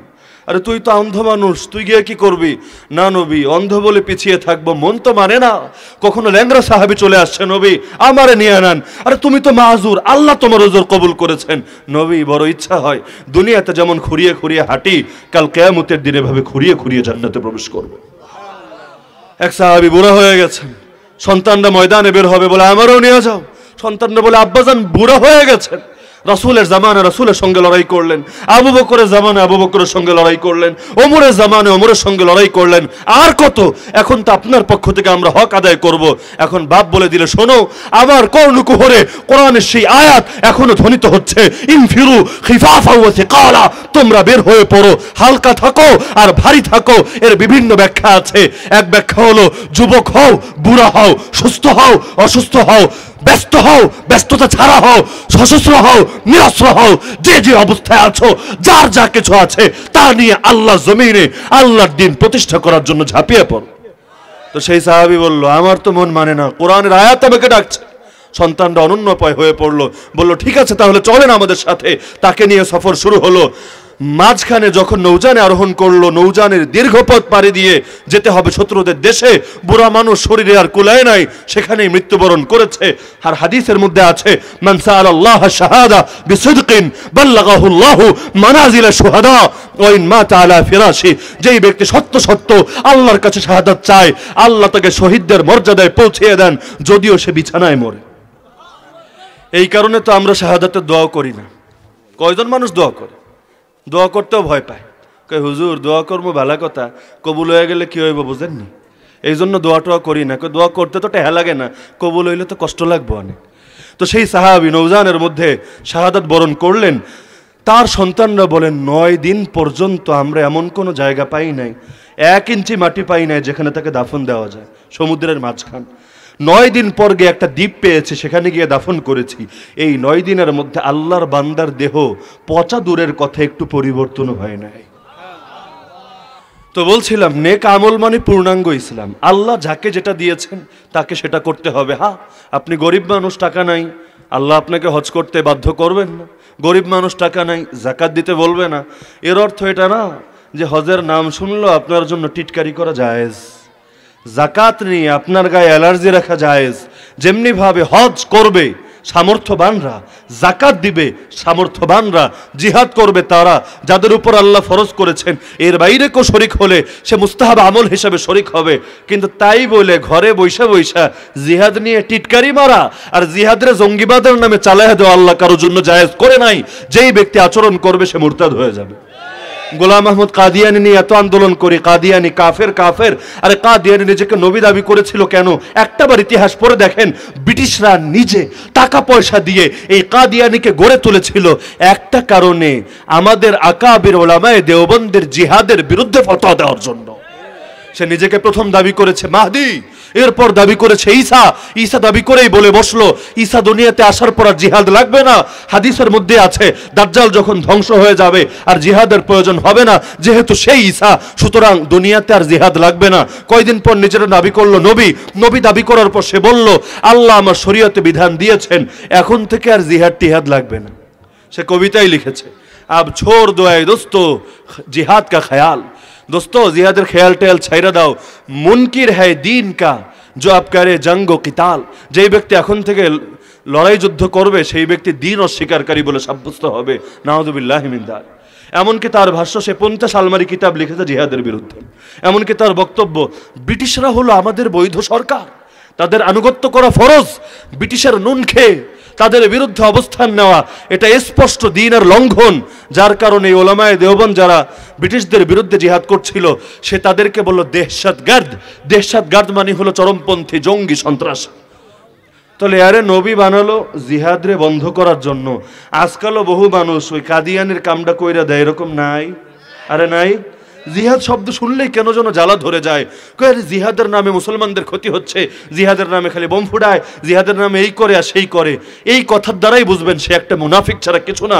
যদি মুমিন হতো, জিহাদ তো পবিত্র শব্দ, এই শব্দের পবিত্রতা সে রক্ষা করত। জিহাদ শুনলে বদর আর উহুদের চেতনাই তার মধ্যে ভেসে আসতো, সে সহি জিহাদকেই সমাজে প্রতিষ্ঠা করার চেষ্টা করত। এই যে যারা জিহাদের বিরুদ্ধে কথা বলে তাদেরকে গিয়ে বলবেন ঠিক আছে বাদ দিলাম, ইসলামের জিহাদ ছাড়ো। দুনিয়ার মাজলুম মুসলমানকে জালেমদের হাত থেকে বাঁচানোর জন্য তোমার কি উদ্যোগ সেটা আমাকে বলো।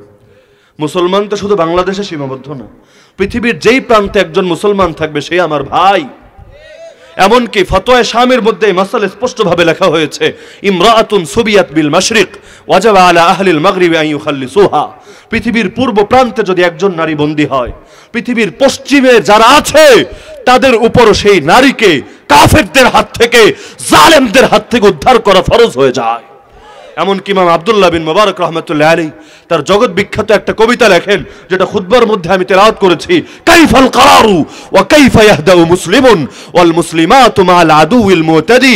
কিভাবে আমাকে স্থির থাকতে বলো আর কিভাবে একজন মুসলমান প্রশান্ত চিত্তে দিন কাটাতে পারে যেই সময় মুসলিম নারীরা আগ্রাসী শত্রুর হাতে বন্দী থাকে। আদ-দারিবাতু খুদুদাহুন্না বিরিন্নাতিন আদ-দাইয়াতু নবিয়াহুন্না মুহাম্মাদি। যারা নিজেদের গাল চাপড়াতে থাকে আর আফসোস করে নবী মুহাম্মদকে ডাকতে থাকে। আল কাইলাতু ইদা খাশিনা ফাদিহাতান জুহদাল মাকালাতি লাইতানা লাম নুলাদি। যখন সম্ভ্রমহানির আশঙ্কা করে, চিৎকার করে, আফসোস করে বলতে থাকে হায় আজকে যদি আমাদের জন্ম না হতো, এই দিনটা দেখতে হতো না।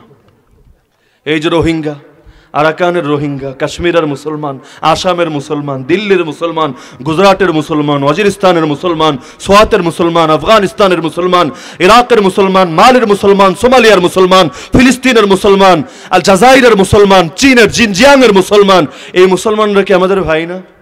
সেখানকার অবস্থিত নারীরা কি আমাদের বোন না? তো তাদের উদ্ধার করা জালেমদের হাত থেকে আমাদের উপর কি ফরজ না? নাকি বলবেন ফরজ না? যদি বলেন ফরজ না, আমি বলবো আপনি মুসলমানই না।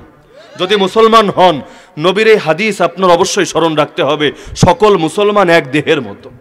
দেহের এক অঙ্গ কাটলে সারা গায়ে ব্যথা যেমনি ভাবে ছড়িয়ে যায়, কোনো মুসলমান আক্রান্ত হলে যদি আপনি তার ব্যথায় ব্যথিত না হন, বুঝবেন এখনো কালিমা মুখেই রয়ে গেছে, অন্তরে এখনো প্রবেশ করে নাই।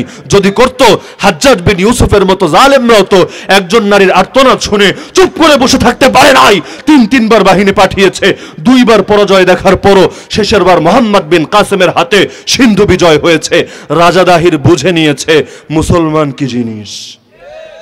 খলিফা মুতাসিম বিল্লাহর মতো শাসকদের কানে যখন মুসলিম কিশোরীদের আর্তনাদ পৌঁছাতো যে ওয়া মুতাসিমা, মুতাসিম তুমি কোথায়? আমাদের দায়িত্ব নিয়ে রেখেছো কিন্তু আমাদের ইজ্জতের নিরাপত্তা দিচ্ছ না, সঙ্গে সঙ্গে মুতাসিমের মতো বিতর্কিত খলিফাও চিৎকার করে বলে উঠতো, হে আমার মেয়ে, আমি আসছি, অপেক্ষা করো, জালিমদেরকে তাদের প্রাপ্য বুঝিয়ে দেব ইনশাআল্লাহ। নারায়ে তাকবীর, আল্লাহু আকবার, নারায়ে তাকবীর, আল্লাহু আকবার, জিহাদ জিহাদ জিহাদ চাই, জিহাদ জিহাদ জিহাদ চাই, নারায়ে তাকবীর। এমনকি তারেক বিন জিয়াদ যে স্পেন বিজয় করেছিল সেটার প্রেক্ষাপটটাও তো বড় আজীব।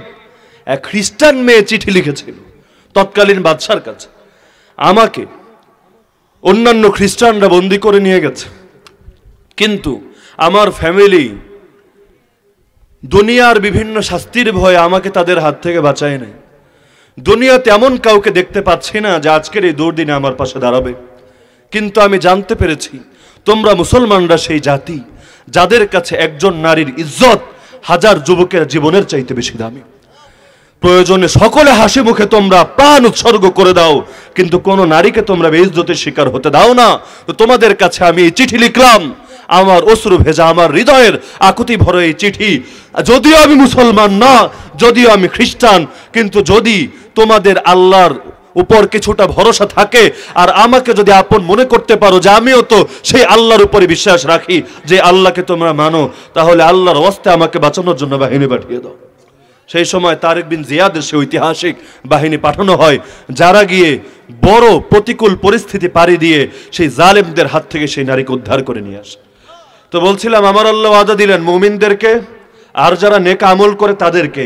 নেক আমল আল্লাহ শব্দ ব্যবহার করেন না, সালিহাত শব্দটা ব্যাপক জমা, শুরুতে আবার আলিফ লামও আছে লিল জিন্স। যারা সকল নেক আমল করে, শুধু বেছে বেছে নিজের সুবিধার দিকগুলো দেখেন, ইবলিসের মতো যে সব মানমু, কিন্তু যেইটা আমার লজিকে ধরে না, খালি এইটা মানমু না, এই একটাও যে মানে না সে তো আর মুসলমানই না। যার ইমানও সহি, যার আমলও সহি। এরপরে আল্লাহ শেষের দিকে আরেকটা বৈশিষ্ট্য বলেছেন, ইয়াবুদুনানি লা ইউশরিকুনা বি শাইআ, এক আল্লাহর ইবাদত করে, তার সঙ্গে কোনো জিনিসকে শরীক করে না। সেটা কোনো কুফরি ধর্মই হোক, হিন্দু ধর্ম, খ্রিস্ট ধর্ম, বৌদ্ধ ধর্ম, শিয়া ধর্ম, কাদিয়ানি ধর্ম, হিজবুত তাওহীদ ধর্ম, এগুলোকেও শরীক করে না।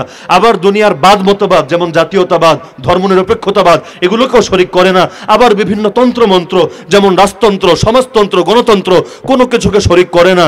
বরং লা ইলাহা ইল্লাল্লাহ, যে আল্লাহর নামে কালেমা পড়ে, সেই আল্লাহর সামনে দাঁড়িয়ে বলে ইয়াকা নাবুদু, একমাত্র তোমারই গোলামি করি, ওয়া ইয়াকা নাস্তাইন, একমাত্র তোমারই কাছে সাহায্য চাই, ওয়া ক্বালু হাসবুনাল্লাহ ওয়া নি'মাল ওয়াকিল, আমাদের জন্য এক আল্লাহই যথেষ্ট, আল্লাহু মাওলানা ওয়ালা মাওলা লাকুম, সেই আল্লাহই আমাদের তত্ত্বাবধায়ক, আমাদের কর্মবিধায়ক, আর কাফেরদের কোনো কর্ম। এই জমিনের খেলাফত আমি তাদেরকে দিব, যে খেলাফতের কামনা সবার। খেলাফত চান না এরকম লোক কে কে আছেন? হাত তুলেন দেখি। খেলাফত চান কে কে? মাশাআল্লাহ, আল্লাহ তাআলা আমাদের সবার হাতগুলোকে কবুল করে নিন। আল্লাহ তাআলা আমাদেরকে আমাদের জীবদ্দশায় তার জমিনে খেলাফত দেখে যাওয়ার তৌফিক দান করুন। খেলাফত মানে প্রতিনিধিত্ব। কার প্রতিনিধিত্ব? আমেরিকার, ইসরায়েলের, চীনের, ভারতের? কার? খেলাফত যখন থাকে সারা দুনিয়ার মধ্যে এত দেশ দেশ ভাগ থাকে না, বরং যতদূর পর্যন্ত খেলাফা বিস্তৃত থাকে পুরোটা একটা দেশ হয়। ইসলামের দৃষ্টিতে দেশ হবে দুইটা, দারুল ইসলাম, দারুল কুফর।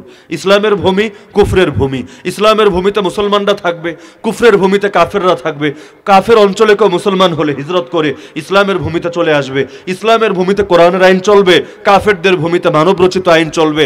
ইসলামের ভূমিতে একজন খলিফা থাকবে, একক নেতৃত্ব থাকবে, মুসলমানরা ঐক্যবদ্ধ হয়ে থাকবে, কোনো দলাদলি থাকবে না, কোনো ভাগাভাগি থাকবে না। আজকের দুনিয়ায় সবচাইতে বেশি ভাগাভাগি হয় এই নেতৃত্বকে নিয়ে, রাজনীতিকে নিয়ে, হয় না? সবচাইতে বড় এবং সবচাইতে কঠিন ভাগাভাগি। এমনকি দুনিয়ার মধ্যে মুসলমানের রক্ত নিজেদের হাতে সবচাইতে বেশি ঝরে এই রাজনীতিকে কেন্দ্র করে। অথচ ইসলামী খেলাফা থাকলে রাজনীতির কারণে কোনো মুসলমানের রক্ত ঝরতো না। হ্যাঁ, এখন আবার কেউ ভাববে তাহলে ইসলামী খেলাফা থাকলে যদি একক নেতৃত্ব থাকে, বিরোধী দল না থাকে, তাইলে মনে হয় বাক স্বাধীনতা থাকে না। আমি বলবো বাক স্বাধীনতা ইসলামের মধ্যে যেটা থাকে ওইটা পৃথিবীর কোথাও থাকে না। আজকাল তো ওলামায়ে কেরামের বাক স্বাধীনতাই নেই, আছে নাকি? যখন যারে তার ইচ্ছা পেরেশান করে, বেদাতীদেরকে সুযোগ দিয়ে রাখে। ওদেরকে নিজেরা নিরাপত্তা দিয়ে স্টেজে এনে কুফরি কথা বলার সুযোগ করে দেয়, আর হকপন্থী ওলামায়ে কেরামের মাহফিলে লন্ডভন্ড করে দেয়। তাদের লিস্ট করে রাখে, এই মানুষগুলোরে বয়ান করতে দেওয়া যাবে না। অপরাধ কি? একটাই অপরাধ, সব জায়গায় আল্লাহর কথা কওয়া লাগবো নাকি সব জায়গায় কয় কেন? হুজুররা খালি আসমানের উপরের কথা কইব আর জমিনের নিচের কথা কইব, মাঝখানের গুলো ইবলিসের লাইগা রেখে দিব, নাউযুবিল্লাহি মিন যালিক। অথচ আমার নবী হক কথা বলেন নাই? যেই কথা বলার কারণে আবু জাহাল আবু লাহাবের মনে কষ্ট লাগে নাই? আবু জাহালের মনে কষ্ট লাগবে বলে নবী হক চেপে রাখতেন? নবী হক ফিল্টারিং করে করে আবু জাহালের মনের সঙ্গে মিলিয়ে মিলিয়ে বলতেন। আমাদেরকে বলা হয়েছে কুলিল হাক্কা ওয়ালাউ কানা মুররা, তুমি হক বলবা, তিতা হলেও বলবা, মিঠা হলেও বলবা। হক বলার কারণে কার কইলজে আগুন লাগলো এটা তোমার দেখার বিষয় না। আল্লাহ বললেন খেলাফত দিবেন, কিন্তু শর্ত হলো ঈমানও ঠিক করতে হবে, সব আমলও লাগবে। সব আমল মানে শুধু নামাজ রোজা না, আগেই বলেছি সব আমলের মধ্যে জিহাদও আছে। তার মানে জিহাদ ছেড়ে খেলাফতের স্বপ্ন দেখা যাবে নাকি? হ্যাঁ, খেলাফত কায়েমের একমাত্র পদ্ধতি জিহাদ না, দাওয়াতের দ্বারাও হতে পারে, জিহাদের দ্বারাও হতে পারে। নবীওয়ালা পদ্ধতি দুইটাই, দাওয়া এবং জিহাদের মানহাজ বলা হয়। কারণে আল্লাহর নবী মদিনায় গিয়ে সর্বপ্রথম ইসলামী খেলাফা কায়েম করেছেন দাওয়াতের দ্বারা। মদিনা খেলাফা কায়েম হয়েছে জিহাদের দ্বারা না। পরবর্তীতে এই খেলাফা চারিদিকে বিস্তৃত হয়েছে, মক্কায় ছড়িয়েছে, মিশরে ছড়িয়েছে, ইরাকে ছড়িয়েছে, খোরাসানে ছড়িয়েছে, শামে ছড়িয়েছে, তারপর জর্দানে ছড়িয়েছে, সারা দুনিয়া ছড়িয়েছে জিহাদের দ্বারা। তাহলে দাওয়া এবং জিহাদ উভয়টা সমন্বয়। তবে দাওয়া ছাড়া জিহাদ না, জিহাদ ছাড়া দাওয়া না। আজকাল এগুলোকে মানুষ সাংঘর্ষিক বানিয়ে ফেলে, বিরোধী বানিয়ে ফেলে, একদিকে দাওয়াত একদিকে জিহাদ। কিন্তু মনে রাখবেন, দাওয়া মুক্ত জিহাদ আবার জিহাদ মুক্ত দাওয়া উভয়টাই গলদ। দাওয়া এর সঙ্গে জিহাদও থাকবে, জিহাদ এর সঙ্গে দাওয়াও থাকবে। ইসলাম সবগুলো বিধান এমন, গাড়ির চারটা চাকার মতো, চাকা একটা কম থাকলেও ইসলাম আগাবে না। তিনটা চাকা অনেক দামি, এক চাকা নাই, গাড়ি চালানো যাবে? গাড়ি চালাতে চাইলে সবগুলো চাকা লাগবে। এই কথাটা খুব ভালো করে মনে রাখবেন। আজকাল একদল আরেক দলকে নিজেদের দুশমন বানিয়ে ফেলছে, অথচ আদেশ ছিল তাআওয়ানু আলাল বিররি ওয়াত তাকওয়া, নেক কাজে সবাই সহযোগী হয়ে যাও, ইনশাআল্লাহ জমিনের মধ্যে দ্বীন কায়েম হয়ে যাবে। সাহাবীদের মধ্যে আবু বকর, ওমর, ওসমান, আলী, হাসান তারা খেলাফতের দায়িত্ব আঞ্জাম দিতেন। খালিদ বিন ওয়ালিদ জিহাদের দায়িত্ব আঞ্জাম দিতেন। আবু যর রাদিয়াল্লাহু আনহু সমাজ থেকে আলাদা হয়ে গিয়ে আল্লাহর ইবাদত বন্দেগী করতেন। তো সবাই তো আমাদের জন্য আদর্শ। তো এখন কোনটা নিয়ে আপনি বিপরীত বক্তব্য দিবেন? সে কারণে মাথায় রাখতে হবে, দাওয়া জিহাদ থেকে আলাদা না, আবার জিহাদ দাওয়া থেকে আলাদা না, একটা আরেকটার পরিপূরক। সুতরাং সবগুলো নিয়েই চলতে হবে। এক কাজ করে ভাবার কারণ নাই যে আমি সব করে ফেলেছি, ইসলাম এর মধ্যেই সীমাবদ্ধ হয়ে গেছে, বরং পুরোটাকে প্যাকেজ হিসাবে গ্রহণ করতে হবে। তা আল্লাহ বললেন, এক নম্বর উপহার আল্লাহ জমিনের কি দিবেন? খেলাফত দিবেন। দুই নম্বর পুরস্কার আল্লাহ তাআলা বলছেন, ওয়ালা ইউমাক্কিনান্না লাহুম দীনাহুমুল্লাযী ইরতাদা লাহুম, যেই দ্বীনকে তোমাদের জন্য মনোনীত করেছি অর্থাৎ ইসলাম, সেই ইসলামকে আমি আল্লাহ তোমাদের জন্য কায়েম করে দিব। আজকাল ইসলাম কায়েম করার জন্য মানুষ আজিব আজিব পথে হাঁটে, বলে গণতন্ত্র দিয়ে ইসলাম কায়েম করবে। নাউযুবিল্লাহি মিন যালিক। যেই জিনিসের দ্বারা কাফেররা ইসলামকে ধ্বংস করলো, মুসলমান চায় সেই জিনিসের দ্বারা ইসলামকে কায়েম করবে। কিভাবে সম্ভব? যেখানে ইসলামের কালেমাই আলাদা, গণতন্ত্রের কালেমাই আলাদা। ইসলামের কালিমা হলো লা ইলাহা ইল্লাল্লাহ, গণতন্ত্রের কালিমা হলো লা ইলাহা ইল্লান নাস। ইসলাম বলে সকল ক্ষমতার উৎস আল্লাহ, গণতন্ত্র বলে সকল ক্ষমতার উৎস জনগণ। যার কারণে ইসলামের মধ্যে আল্লাহ যেটা বলবেন, রাসূল যেটা বলবেন সেটাই চূড়ান্ত, সেই ব্যাপারে কারো রায় দেওয়ার অধিকার নাই। ওমা কানা লিমুমিনি ওয়ালা মুমিনা ইযা কাযাল্লাহু ওয়া রাসূলুহু আমরান আইয়াকুনা লাহুমুল খিয়ারাতু মিন আমরিহিম, আল্লাহ এবং তার রাসূল যখন কোনো ফয়সালা করেন, কোনো মানুষের, কোনো মুমিন পুরুষ বা নারীর, সেই ব্যাপারে নিজের মত প্রদান করার সুযোগ থাকে না। আল্লাহ বলেছেন যারা নবীরা গালি দিবে একটাই শাস্তি, ওদের কল্লা দেহ থেকে আলাদা করে দেওয়া হবে। এখন কারো এটা বলার সুযোগ নাই, না, এটা তাদের বাক স্বাধীনতার অংশ, তাদেরকে কোলে নিয়ে পাপা দেওয়া হবে, এই কথা বলার সুযোগ কোনো মুসলমানের। আল্লাহ রাসূল জানিয়ে দিয়েছেন চুরি করলে হাত কাটতে হবে, বেশ এটাই চূড়ান্ত। এখন আপনি যদি এর পরিবর্তে অন্য কোনো আইনের উপর সন্তুষ্ট হয়ে যান, সেটার উপর বিশ্বাস স্থাপন করেন, মুসলমান আর থাকতে পারবেন না, কাফের হয়ে যাবে। তো ইসলামে যেটা ফয়সালা হয় এটা কারো থেকে অনুমোদন নিতে হয় না, কিন্তু গণতন্ত্রের মূল মন্ত্রই হলো মানুষের টেবিল থেকে অনুমোদন করিয়ে নিতে হবে। আল্লাহ বলছে তো কি হয়েছে, মানুষের টেবিলে যাইবে, যাওয়ার পর অধিকাংশ মানুষ মানলে পাস হবে, না মানলে হবে না। আবার আজকে পক্ষে গেলে হবে, 2 দিন পর আবার বাদ যাবে। যখন বাদ দিতে মনে চাইবে মানুষের রায় নিবে, নেওয়ার পর বলবে হ্যাঁ জয়যুক্ত হয়েছে, হ্যাঁ জয়যুক্ত হয়েছে, হ্যাঁ জয়যুক্ত হয়েছে। মানুষ পাস, আল্লাহ ফেল। নাউযুবিল্লাহি মিন যালিক। এই ক্ষমতার প্রস্তাব আল্লাহর নবীকে মক্কায় দেওয়া হয়েছিল। মুহাম্মদ কি চাও বলো? সুন্দরী নারী চাও? আরবের সবচেয়ে সুন্দরী নারী দেব। সম্পদ চাও? সম্পদের পাহাড় বানিয়ে দিব। ক্ষমতা চাও? তোমার দারুন্নদোয়া পার্লামেন্টের মেম্বার বানিয়ে নিব। নবী এই ক্ষমতা গ্রহণ করেন নাই। কেন? সেই সময় ক্ষমতা গ্রহণ করলে আবু জাহাল, আবু লাহাব, উতবা, শাইবা, উকবা, মুগীরা সেই কাফের মুশরিকদের সঙ্গে বসে আল্লাহর বিধান পাশ করতে হতো। আল্লাহ বলার উপর কাফেরের টেবিলে দিতে হতো। এরপর কাফের মনে চাইলে গ্রহণ করবে, না মনে চাইলে না গ্রহণ করবে। তাহলে বিধান প্রণয়নের ক্ষমতা আল্লাহর দেওয়া হয় না, অধিকাংশ মানুষকে দেওয়া হয়। অথচ বিধান প্রণয়নের ক্ষমতা কার? আলা আলাহুল খালক ওয়াল আমর, সৃষ্টি যার, বিধানও চলবে তার। ইনিল হুকমু ইল্লা লিল্লাহ, বিধান প্রণয়ন করার ক্ষমতা একমাত্র। তো বলছিলাম আল্লাহ নিজেই দিন কায়েম করার গ্যারান্টি দিচ্ছেন, আমি তোদের জন্য তোদের দিনকে প্রতিষ্ঠা করে দিব, কিন্তু তোদেরকে যেই কাজ করতে হবে ইমানটারে মজবুত বানিয়ে এনে এই কথাই বিশ্বাস করা আমিই পারবো। সুপার পাওয়ার আল্লাহ, আমেরিকা সুপার পাওয়ার না। যদি আপনি কালেমায় বিশ্বাস করেন, অন্তরের মধ্যে বসিয়ে নেন, সুপার পাওয়ার সির্ফ আল্লাহ, লা ইলাহা ইল্লাল্লাহ। সুপার পাওয়ার সির্ফ আল্লাহ, লা ইলাহা ইল্লাল্লাহ। সুপার পাওয়ার সির্ফ আল্লাহ, লা ইলাহা ইল্লাল্লাহ।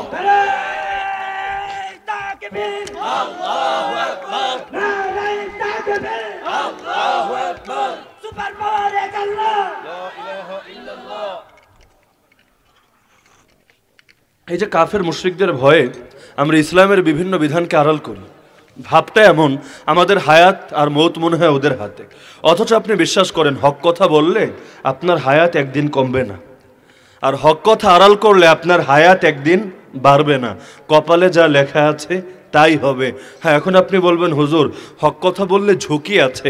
আমি বলবো ঝুঁকিমুক্ত ইসলাম তো নবীরাও পালন করেন নাই, আপনি আবার নতুন করে কোন ঝুঁকিমুক্ত ইসলাম খুঁজলেন?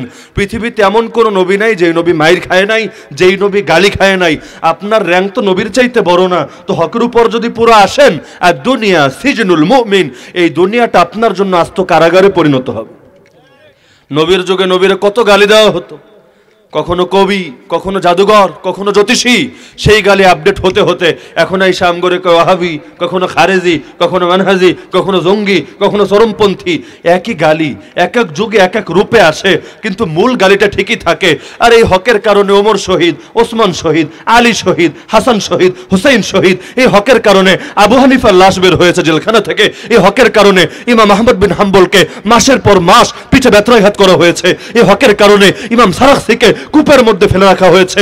এই হকের কারণে আর আমাদের আকাবিরদের মধ্যে মুজাদ্দিদ আল ফেসানি, শাহ ওলিউল্লাহ দেহলভী, হুজ্জাতুল ইসলাম কাসেম নানুতবি, শাইখুল হিন্দ মাহমুদ হাসান দেওবন্দি, শাইখুল আরবিউল আজম হুসাইন আহমদ মাদানী, শাইখুত তাফসীর আহমদ আলী লাহোরী, সবাইকে জেল খাটতে হয়েছে।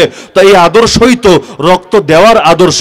তো হকের উপর যদি চলতে চান মনে রাখতে হবে ইসলাম জিন্দা হতা হয় হর কারবালা কে বাদ। শাইখুল হাদিস আল্লামা আজিজুল হক রহমতুল্লাহ আলাইহি বলতেন, ইসলাম নামক বৃক্ষের গোড়ায় পানি নয় বরং রক্ত ঢালতে হয়।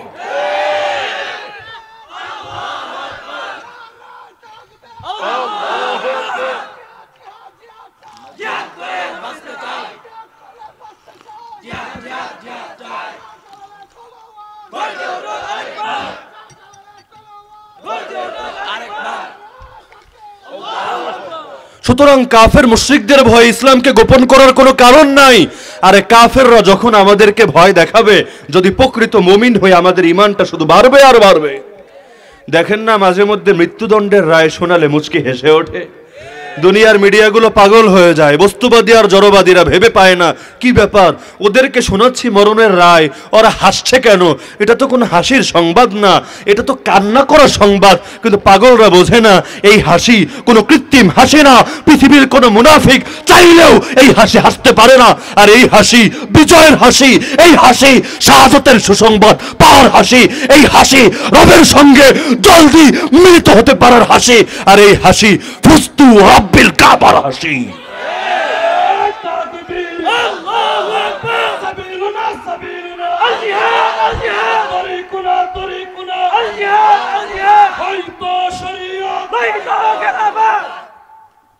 আমার আল্লাহ কোরআনুল কারীমের মধ্যে মুমিনদের বৈশিষ্ট্য বলেন, আল্লাযীনা ক্বালা লাহুমুন নাস, দুনিয়ার মানুষরা এসে যখন মুমিনদেরকে বলে ইন্নান নাসা ক্বাদ জামাউ লাকুম, দুনিয়ার মানুষেরা তোমাদের বিরুদ্ধে তাদের শক্তি, তাদের পাওয়ার এক করে করে ফেলেছে ফাখশাহুম, সুতরাং তোমরা তাদেরকে ভয় করো। দুনিয়ার কাফের এক হয়ে গেছে, এখন আর ইহুদি খ্রিস্টানে ভাগ নাই, এখন আর ইউরোপ আমেরিকায় দ্বন্দ্ব নাই, দুনিয়ার কাফের গুলো ঐক্যবদ্ধ হয়ে গেছে, যে কোনো মূল্যে ইসলামকে নিশ্চিহ্ন করতে হবে। আমার আল্লাহ বলেন এই কথা শুনলে ফাজাদাহুম ঈমানা, মুমিনের ঈমান শুধু বাড়তে থাকে। ওয়াকালু, তারা বলে আরে কিসের ভয় দেখাচ্ছিস আমাদেরকে, আমেরিকার নামে তো কালেমা পড়ি নাই, ইসরায়েলের নামে তো কালেমা পড়ি নাই, আরে মুমিন হিসাবে চীন আর ভারতকে তো ভয় করি না। হাসবুনাল্লাহ, এক আল্লাহই আমাদের জন্য যথেষ্ট, ওয়া নি'মাল ওয়াকিল, আর তিনি উত্তম কর্মবিধায়ক। নারায়ে তাকবীর, দ্বীন ইসলাম, ইসলামের শত্রুরা, উলামায়ে দেওবন্দ, নারায়ে তাকবীর। শিরিক তো শুধু ইবাদত হয় না, সম্মান আর ভয়ের মধ্যেও শিরিক হয়। কেউ যদি মনে করে কাফের মুশরিকরা আমগরে মাইরা ফেলবো, তে আমাদের উচিত হকের ব্যাপারে আপোষ করা। তারা যেন বলতে চায় আল্লাহ আমাদের নিরাপত্তা দিতে সক্ষম না, অথচ যেই আল্লাহ কোরআন হেফাজতের দায়িত্ব নিয়েছেন, মুফাসসিরগণ এই আয়াতের ব্যাখ্যায় লিখেছেন ইন্না নাহনু নাযালনা যিকরা ওয়া ইন্না লাহু লাহাফিজুন, নিশ্চয় আমি আল্লাহ কোরআনকে নাজিল করেছি, আমি তা হেফাজত করব। এই আয়াতের ব্যাখ্যায় মুফাসসিরগণ লেখেন যেহেতু আমার আল্লাহ কোরআন হেফাজতের মাধ্যম বানিয়েছেন বান্দার সিনাকে, এ কারণে যেই আল্লাহ কোরআনকে হেফাজত করবেন, একই আল্লাহ কোরআনের সংরক্ষণাগার মুমিনের সিনাকেও হেফাজত করবেন। আরে পৃথিবীর কোন বুলেটে যদি আমার নাম লেখা না থাকে, কাফের মুশরিকরা ঐক্যবদ্ধ হয়েও যদি আমার দিকে তীরের মতো বুলেট ছুটতে থাকে, কোন বুলেট আমার অন্তরে বিদ্ধ হবে না, আমার বুককে ঝাঁঝরা করবে না। এটার নামই তো ঈমান, এটার নামই তো আল কদরি খায়রিহি ওয়া শাররিহি মিনাল্লাহি তাআলা। তাকদীর ভালো হোক আর মন্দ আল্লাহর পক্ষ থেকে সুনির্ধারিত। এ কারণেই তো হুনাইনের ময়দানে নবীর দিকে যখন তীরের মতো বৃষ্টি ছুঁড়ে মারা হচ্ছিল, বৃষ্টির মতো তীর মারা হচ্ছিল, নবী দাঁড়িয়ে ঠান্ডা মাথায় কবিতা বলছিলেন। ঠান্ডা, কতটা ঠান্ডা মাথা যে কবিতা বলা যায়, কোনো পেরেশানি না, চিল্লা চিল্লে না, হাউকাও না, নবী দাঁড়িয়ে ঠান্ডা মাথায় কবিতা বলছিলেন। আনা নবিয়্যুল কাযিব, আনা ইবনু আব্দুল মুত্তালিব, আমি নবী, আমি কোনো মিথ্যাবাদী না, আমি আব্দুল মুত্তালিবের পুত্র। বলেছি আল্লাহ তাআলা মুমিনদেরকেই বিজয় করবেন, আল্লাহ এবং আল্লাহর পক্ষের লোকেরাই সফল হবে। ব্যাস, এটাই সত্য কথা, এটাই চূড়ান্ত কথা। তোমাদের চোখে ওই বৃষ্টির মতো ধেয়ে আসা তীরকে মনে হতে পারে পরাজয়ের লক্ষণ, আমি নবী বলবো এটা পরীক্ষার লক্ষণ। বিজয় তো আমাদের জন্য সুনির্ধারিত, বিজয় তো আল্লাহ দেন। সংখ্যা দিয়ে কোনো বিজয় আসে নাই আমাদের, অস্ত্র দিয়ে কোনো বিজয় আসে নাই আমাদের, বিজয় তো দিয়েছেন আল্লাহ। যখন দিতে চেয়েছেন গায়বী ভাবে দিয়েছেন, যখন নিতে চেয়েছেন গায়বী ভাবে নিয়েছেন। যার কারণে আল্লাহরে রাজি করলে কোনোদিন খারাপ থাকবো না, আল্লাহরে নারাজ করলে কোনোদিন ভালো থাকবো না। তা আল্লাহ বলেন এক নম্বর ওয়াদা দিচ্ছি, তোদেরকে খেলাফত দিব যেমন পূর্ববর্তীদেরকে দিয়েছিলাম।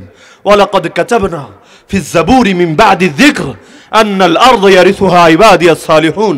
এই ফয়সালা শুধু কোরআনের ফয়সালা না, আমার আল্লাহ বলেন জাবুর কিতাবেও উপদেশের পর আমি এটা লিখে দিয়েছিলাম, এই জমিনের ওয়ারিস হবে একমাত্র আমার নেককার বান্দারা। দুই নম্বর ওয়াদা, যে দিনকে তোমরা প্রতিষ্ঠা করতে চাও সেই দিন প্রতিষ্ঠা করার দায়িত্ব আমি আল্লাহ নিচ্ছি। ইহফাজিল্লাহ ইয়াহফাজকা, ইহফাজিল্লাহ তাজিদহু তুজাহাকা, ইযা সাআলতা ফাসআলিল্লাহ ওয়া ইযা ইসতাআনতা ফাস্তাইন বিল্লাহ ওয়া'লাম আন্নাল উম্মাতা লাউ ইজতামাআত আলা আন ইয়ানফাউকা বিশাই লাম ইয়ানফাউকা ইল্লা বিশাইইন ক্বাদ কাতাবাহু আল্লাহু লাক ওয়া লাউ ইজতামাউ আলা আন ইয়াদুররুকা বিশাই লাম ইয়াদুররুকা ইল্লা বিশাইইন ক্বাদ কাতাবাহু আল্লাহু আলাইক রুফিআতিল আকলাম ওয়া জাফফাতিস সুহুফ।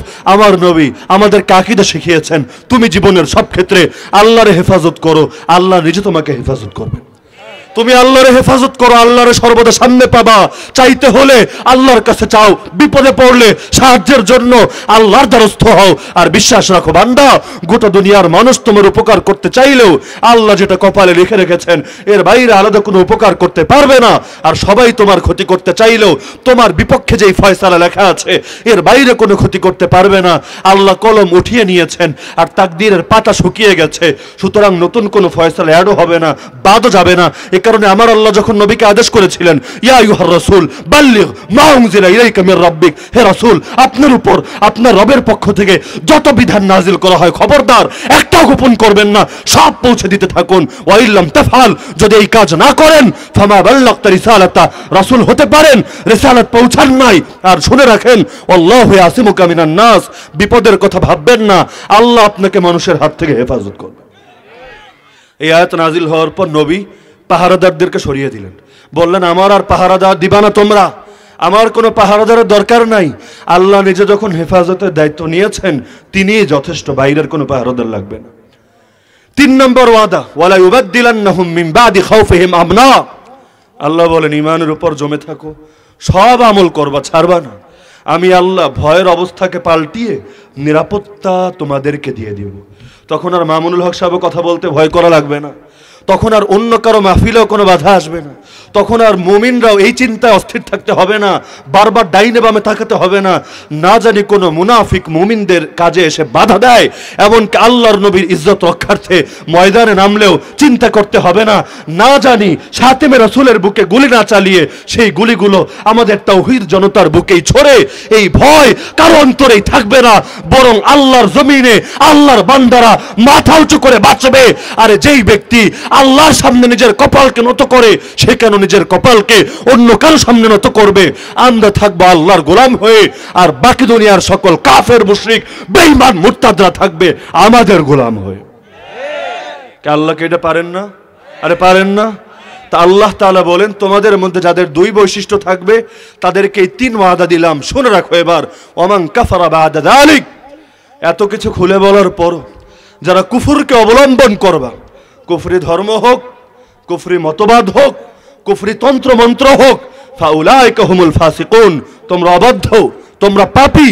ওয়া আকিমুস সালাত ওয়া আতুজ যাকাত ওয়া আতিউর রাসূল লাআল্লাকুম তুরহামুন, সালাত কায়েম করো, যাকাত আদায় করো, রাসূলের অনুসরণ করো, অনুসরণ একমাত্র রাসূলের করো, এই যুগের বেদাতি আর মুশরিকদের অনুসরণের দরকার নাই। লাআল্লাকুম তুরহামুন, তাহলে তোমাদের উপর আল্লাহ রহমত করবেন। আর শোনো বান্দারা, লা তাহসাবান্নাল্লাযীনা কাফারু মুজিজিনা ফিল আরদ, খবরদার কোনোদিন এটা ভাববা না কাফের মুশরিকরা আল্লাহরে অক্ষম করে ফেলবে, এটা ভাববা না বান্দারা যে ইসরায়েল আল্লাহরে মাইরা ফেলবে, আমেরিকা আল্লাহরে পরাজিত করে ফেলবে। বিজয় আল্লাহর জন্য সুনির্ধারিত, পৃথিবীর কেউ আল্লাহর সঙ্গে পারবে না ইনশাআল্লাহ। যেই নমরুদ চেয়েছিল আল্লাহরে মেরে ফেলবে, আল্লাহ এক ল্যাংড়া মশার দ্বারা সেই নমরুদরে খেলে দেন নাই। দুনিয়ার অনেকের তো খেলাধুলা করার খুব শখ, আমার আল্লাহ সই হাদিসে কুদসির মধ্যে বলেন মান আদা লি ওয়ালিয়ান ফাকাদ আযানতুহু বিল হারব, আরে তোর এত হেডম থাকলে আমার কোন ওলির বিরুদ্ধে খালি শত্রুতা পোষণ করে দেখ, আমি আল্লাহ নিজে তোর বিরুদ্ধে শত্রুতার ঘোষণা দিয়ে দিলাম। তাওহীদ জনতার বিরুদ্ধে গিয়ে তুই কত খেলতে পারবি? নিয়ে আয় তোর বাহিনী, নিয়ে আয় তোর সৈনিকরা, নিয়ে আয় তোর সকল পাওয়ার, আমি আল্লাহ নিজে তোর সাথে খেলবো। কি মনে হয় আল্লাহর সাথে পারবে কেউ? যে আমেরিকা সারা দুনিয়া আগুন জ্বালিয়ে দেয়, ছোট্ট এক করোনা ভাইরাসের ধাক্কাই সে আমেরিকা শেষ। আমার আল্লাহর বাহিনীর অভাব নাই। আমার আল্লাহ তো ল্যাংরা মশার দ্বারাও নমরুদরে খেলে দিতে পারেন, করোনা ভাইরাসের দ্বারাও আমেরিকারে কায়েদ করে দিতে পারেন। যারা ছোট্ট অদৃশ্য এক জীবাণু, যেটা দেখা যায় না, ধরা যায় না, ছোঁয়া যায় না, এই ছোট্ট ভাইরাসের লগে যারা পারে না, ওরা মনে মনে স্বপ্ন দেখে খালেদ বিন ওয়ালিদের সন্তানদের সাথে খেলবে।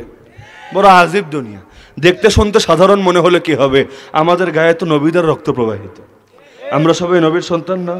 আদি পিতার নাম কি? নাকি কেউ বলবেন ডারউইনের মতো আমগো আদি পিতা বান্দর? আছেন নাকি কেউ? আমাদের আদি পিতা কে? যতই তোমরা কলেজে আমগরে পড়াও, হাই স্কুলে পড়াও না ডারউইনের বিবর্তন মতবাদী সহি, কিন্তু যতদিন ভেতর ঈমান আছে, যতদিন উলামায়ে কেরামের সঙ্গে তাআল্লুক আছে, আমরা বান্দরের আদি পিতা বলবো না। তোরা বান্দরের সন্তান হতে পারো, আমরা তো নবীর সন্তান। বান্দরের সন্তান আর নবীর সন্তান কি কোনোদিন এক হবে? যারা গরুর মুদ খায় আর যারা গরুর দুধ খায়, এই 2 দল সমান হবে? ওরা গরুর মুদ খাই আমগরে হুমকি দেয়, আরে অবাক কাণ্ড, আমরা তো গরুর দুধ খেয়ে বড় হয়েছি। আরে আমাদের সঙ্গে কথা বলতে চিন্তা করে বলিস, আমরা তো খেলা শুরুই করি নাই, করেছে নাকি? ওই আফগানিস্তানের মধ্যে 10,000 মানুষ খেলেছে, এতেই 49টা দেশের কোমর ভেঙে গেছে। এক আমেরিকা না, আমেরিকার সঙ্গে মিলে 49টা দেশ এসেছিল ইসলামকে পরাজিত করবে, ইসলামের পতাকা নামিয়ে ডেমোক্রেসির পতাকা, ক্যাপিটালিজমের পতাকাকে আল্লাহর জমিনে সমুন্নত করবে। আল্লাহর কুদরত বলছিল 3 দিনের মধ্যে ওদের নেতারে ওয়াশিংটনে হাজির করবে, 3 সপ্তাহের মধ্যে আফগানিস্তানকে মাটির সঙ্গে মিশিয়ে দিবে। আল্লাহর কুদরত 19 বছর চলে গেল, এখনো বলে সাইরা দেমা কাইন্দা বাসি, কোন রকম কাপড়টা নিয়ে যাবে, এইরকম একটা অবস্থা। আরে লড়াই করতে করতে শুরুতে বলছিল এরা জঙ্গি, এগুলো দমন করতে হবে, 19 বছর পর বলে সরি এরা জঙ্গি না, এরা সশস্ত্র স্বাধীনতাকামী বিপ্লবী। বাংলায় বলে ঠেলার নাম বাবাজি, মায়ের উপর কোনো ওষুধ নাই। আর এক জাতির 10,000 সৈনিক মাত্র খেলেছে, তাতে অবস্থা। যাদেরকে তোমরা গালি দাও কাঠমোল্লা বলে, আফগানিস্তানের কাঠমোল্লাদের সঙ্গেই পারলা না, স্টিল মোল্লা তো এখন মাঠেই নামে নাই। আরে যেদিন স্টিল মোল্লা, রড মোল্লা, ইস্পাত মোল্লা সবগুলো তোদের টুটি চেপে ধরবে, সেদিন তোদের কি পরিণতি হবে রে পাগলা। আমরা তো খেলাই শুরু করি নাই, আর খেলা শুরু করলে দুনিয়ার কাফের মুশরিকরা তো পালানোর কোনো জায়গাও খুঁজে পাবে না ইনশাআল্লাহ। ওদেরকে কে আশ্রয় দিবে? হাদিস তো বলছে গাছও আশ্রয় দিবে না, পাথরও আশ্রয় দিবে না। তা আমার আল্লাহ সান্ত্বনাই দিলেন। এটা কখনো ভাববা না কাফেররা আল্লাহরে অক্ষম করে ফেলবে, তাইলে কাফেরের ভয় কেন তোমার অন্তরে? যদি মুমিন হও সব কাফেরের ভয় অন্তর থেকে বের করে দাও। আমেরিকা ইসরায়েলের ভয় রেখো না, সিআইএ মোসাদের ভয় রেখো না। বিশ্বাস করো এই তোমার কোনো ক্ষতি করতে পারবে না। যদি উপকার করতে পারেন এক আল্লাহ, ক্ষতি করার একমাত্র মালিকও তিনি। আল্লাহর বাইরে কোনো উপকারকারীও নাই, কোনো অপনোপকারকারীও নাই। ওয়ালা তাহিনু, আল্লাহ বলেন আরে বেটা মন ভাঙুস কেন? মন ভাঙার কোনো কারণ নাই, মনোবল হারাবি না। ওয়ালা তাহজানু, দুঃখ কিসের তোদের? কোনো দুঃখ করবি না। ওয়া আনতুমুল আলাউন, তোরাই হবি সুপার পাওয়ার।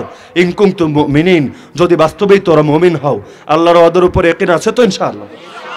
তা আজকের মাহফিল থেকে এই মেসেজটা নিয়ে গেলেই চলবে যে আমার আল্লাহ যে ওয়াদা দিয়েছেন সেই ওয়াদা অবশ্যই বাস্তবায়িত হবে। হচ্ছে না কেন? এর জবাব একটা, এই যে মনে করেন একটা বোতল, এই বোতলের মধ্যে যদি নাপাকি লেগে থাকে, আপনি ভালো ফ্রেশ দুধ বা মধু এখানে ঢালবেন? কে কে ঢালবেন? একটু হাত তুলেন দেখি। কেউ ঢালবে না। যে হুজুর মাথা খারাপ হইলে এত খারাপ হয় না, নাপাকের মধ্যে যদি দুধ ঢালি এটা তো খাওয়াই যাবে না। হ্যাঁ হিন্দুরা খাইতে পারে, ওরা তো মিষ্টির মধ্যেও একটু সোনা মিশায় লয়, তবে আমরা তো মুসলমান, নাপাক থাকলে আমরা আর এটা খাই না। তার মানে হলো অপাত্রে ভালো জিনিস আমরা মানুষই ঢালি না। তাহলে আমরা যখন অপাত্র হয়ে যাব, আল্লাহ তাআলা খেলাফার মতো পবিত্র বস্তু কেন আমাদের উপর ঢালবেন? আমরা যখন যোগ্য ছিলাম আল্লাহ দিতে কার্পণ্য করেন নাই। আমার আল্লাহ জালেম না, আমার আল্লাহ কৃপণ না। আল্লাহ দিতেই চান, দিলেই খুশি। আমার আল্লাহর কাছে চাইলে খুশি, দুনিয়ার মানুষের কাছে চাইলে বেজার। এমনকি আল্লাহর কাছে চাওয়া মুখুল ইবাদা, সকল ইবাদতের মগজ। আল্লাহ তো দিতেই চান। কি বিশ্বাস আছে তো এটা? আল্লাহ চান না দিতে? নাকি আল্লাহ চান আমাদের রক্তে গোটা দুনিয়াটা রঞ্জিত হয়ে যাক? দুনিয়ার অধিকাংশ রাষ্ট্রে শুধু আমরা মাইর খাই, আমরা থার্ড পার্সন হয়ে থাকি।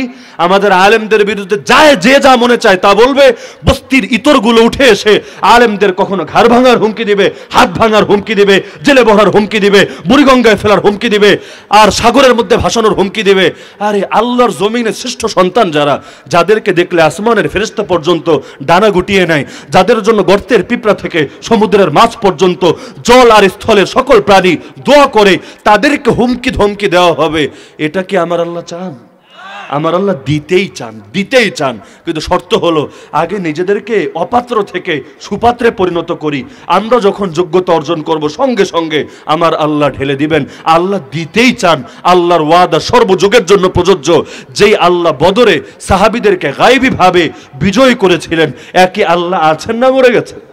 যদি থাকেন সেই আল্লাহ অবশ্যই আমাদেরকে বিজয়ী করবেন, এটা আল্লাহর ওয়াদা। আলা ইন্না হিজবাল্লাহি হুমুল গালিবুন, আলা ইন্না হিজবাল্লাহি হুমুল মুফলিহুন, ইন্না কাইদাশ শাইতানি কানা দাঈফা, আলা ইন্না হিজবাশ শাইতানি হুমুল খাসিরুন। আল্লাহ জায়গায় জায়গায় বলেন জেনে রেখো আল্লাহর দল সফল হবে, আল্লাহর দল বিজয়ী হবে। নিশ্চয়ই শয়তানের চক্রান্ত দুর্বল, নিশ্চয়ই শয়তানের বাহিনী পরাজিত এবং চির ক্ষতিগ্রস্ত। এই আয়াতগুলোতে আমাদের কোনো শিক্ষা নাই? তা আমাদের জন্য উচিত সর্বপ্রকার ভয় ভীতি বাদ দিয়ে সকল প্রকার মুনাফিকিকে অন্তর থেকে বের করে দিয়ে এক আল্লাহর উপর ভরসা করে কোরআনকে আঁকড়ে ধরা, যেই কোরআন জাহেরি যুগের বর্বর মানুষগুলোকে আকাশের তারকায় পরিণত করেছিল, একই কোরআন ইনশাআল্লাহ এই 21 শতাব্দীর পৃথিবীতে আমাদেরকেও দুনিয়ার শ্রেষ্ঠ সুপার পাওয়ারে পরিণত করবে ইনশাআল্লাহ। সর্বশেষ একটা আয়াত এবং একটা হাদিস বলে আলোচনা রীতি টানছি। আল্লাহ বলেন, ইন্নাল্লাহা লা ইউগাইয়িরু মা বিকাউমিন হাত্তা ইউগাইয়িরু মা বিআনফুসিহিম, নিশ্চয়ই আল্লাহ ততদিন পর্যন্ত কোনো জাতির অবস্থা পরিবর্তন করেন না যতদিন না তারা নিজেরা নিজেদের অবস্থা পরিবর্তন করে। আপনি যদি বাঁচতে না চান, আল্লাহ আপনাকে বাঁচাবেন না। আল্লাহ তাআলা হাদিসের মধ্যে জানিয়েছেন, সহি হাদিসে কুদসি, বান্দা তুমি আমার দিকে 1 বিঘত অগ্রসর হও, আমি তোমার দিকে 1 হাত অগ্রসর হব। তুমি আমার দিকে 1 হাত অগ্রসর হও, আমি তোমার দিকে 2 হাত অগ্রসর হব। তুমি আমার দিকে হেঁটে হেঁটে আসো, আমি তোমার দিকে দৌড়ে দৌড়ে যাব। বান্দা তুমি শুরু করো, শেষ আমি আল্লাহ করব। কাতিলুহুম, তুমি দুনিয়ার অন্যায়ের বিরুদ্ধে, অন্যায়কারীদের বিরুদ্ধে সকল প্রকার ভয় ভীতি ছিঁড়ে হুসাইনের মতো চেতনা নিয়ে ময়দানে নেমে পড়ো। ইউআযিবহুমুল্লাহু বিআইদিকুম, তোমাদের হাত দিয়ে আমি আল্লাহ ওদেরকে শায়েস্তা করে দিব। আল্লাহ তাআলা আগে করতেন জিবরিলের হাতে, আসমানের ফেরেশতাদের হাতে, এখন আল্লাহ তাআলা নিজাম আল্লাহ করেন আমাদের হাতে। হ্যাঁ, এখনো ফেরেশতা আসে, বদরও এসেছিল, তবে আমাদের কমান্ড মেনে, যার কারণে আল্লাহ তাআলা আমাদেরকে দিতে চান, কিন্তু শর্ত স্টার্টিং হতে হবে আমাদের থেকে। সুতরাং নিজেরা রোহিঙ্গাদের মতো হবেন, মায়ের খেয়ে খেয়ে দুয়ারে দুয়ারে গিয়ে প্রাণ ভিক্ষা চাইবেন, নাকি দুনিয়ার বুকে সম্মানিত হবেন? যাদের নাম শুনলে ব্রিটিশরাও ভয় পায়, যাদের নাম শুনলে সোভিয়েত ইউনিয়নও ভয় পায়, যাদের নাম শুনলে নেটোও ভয় পায়, যাদের নাম শুনলে আমেরিকাও ভয় পায়, সেই রকম বীর জাতি হবেন। ফয়সালা আপনার হাতে। ওয়াহাদাইনাহুন নাজদাইন, আল্লাহ দুটো পথ দেখিয়ে দিয়েছেন, দুটো পথ খুলে দিয়েছেন। এখন বিজয়ের পথে হাঁটবেন না গোলামির পথে হাঁটবেন, লাঞ্ছনার পথে হাঁটবেন না সম্মানের পথে হাঁটবেন? ফয়সালা আপনার হাতে। ওমা আলাইনা ইল্লাল বালাগুল মুবিন, আমাদের দায়িত্ব শুধু সুস্পষ্টভাবে পৌঁছে দেওয়া। আল্লাহ তাআলা আমাদের সবাইকে সহিভাবে বোঝার এবং আমল করার তৌফিক দান করুন। ওয়া আখিরু দাওয়ানা আলহামদুলিল্লাহি রাব্বিল আলামিন।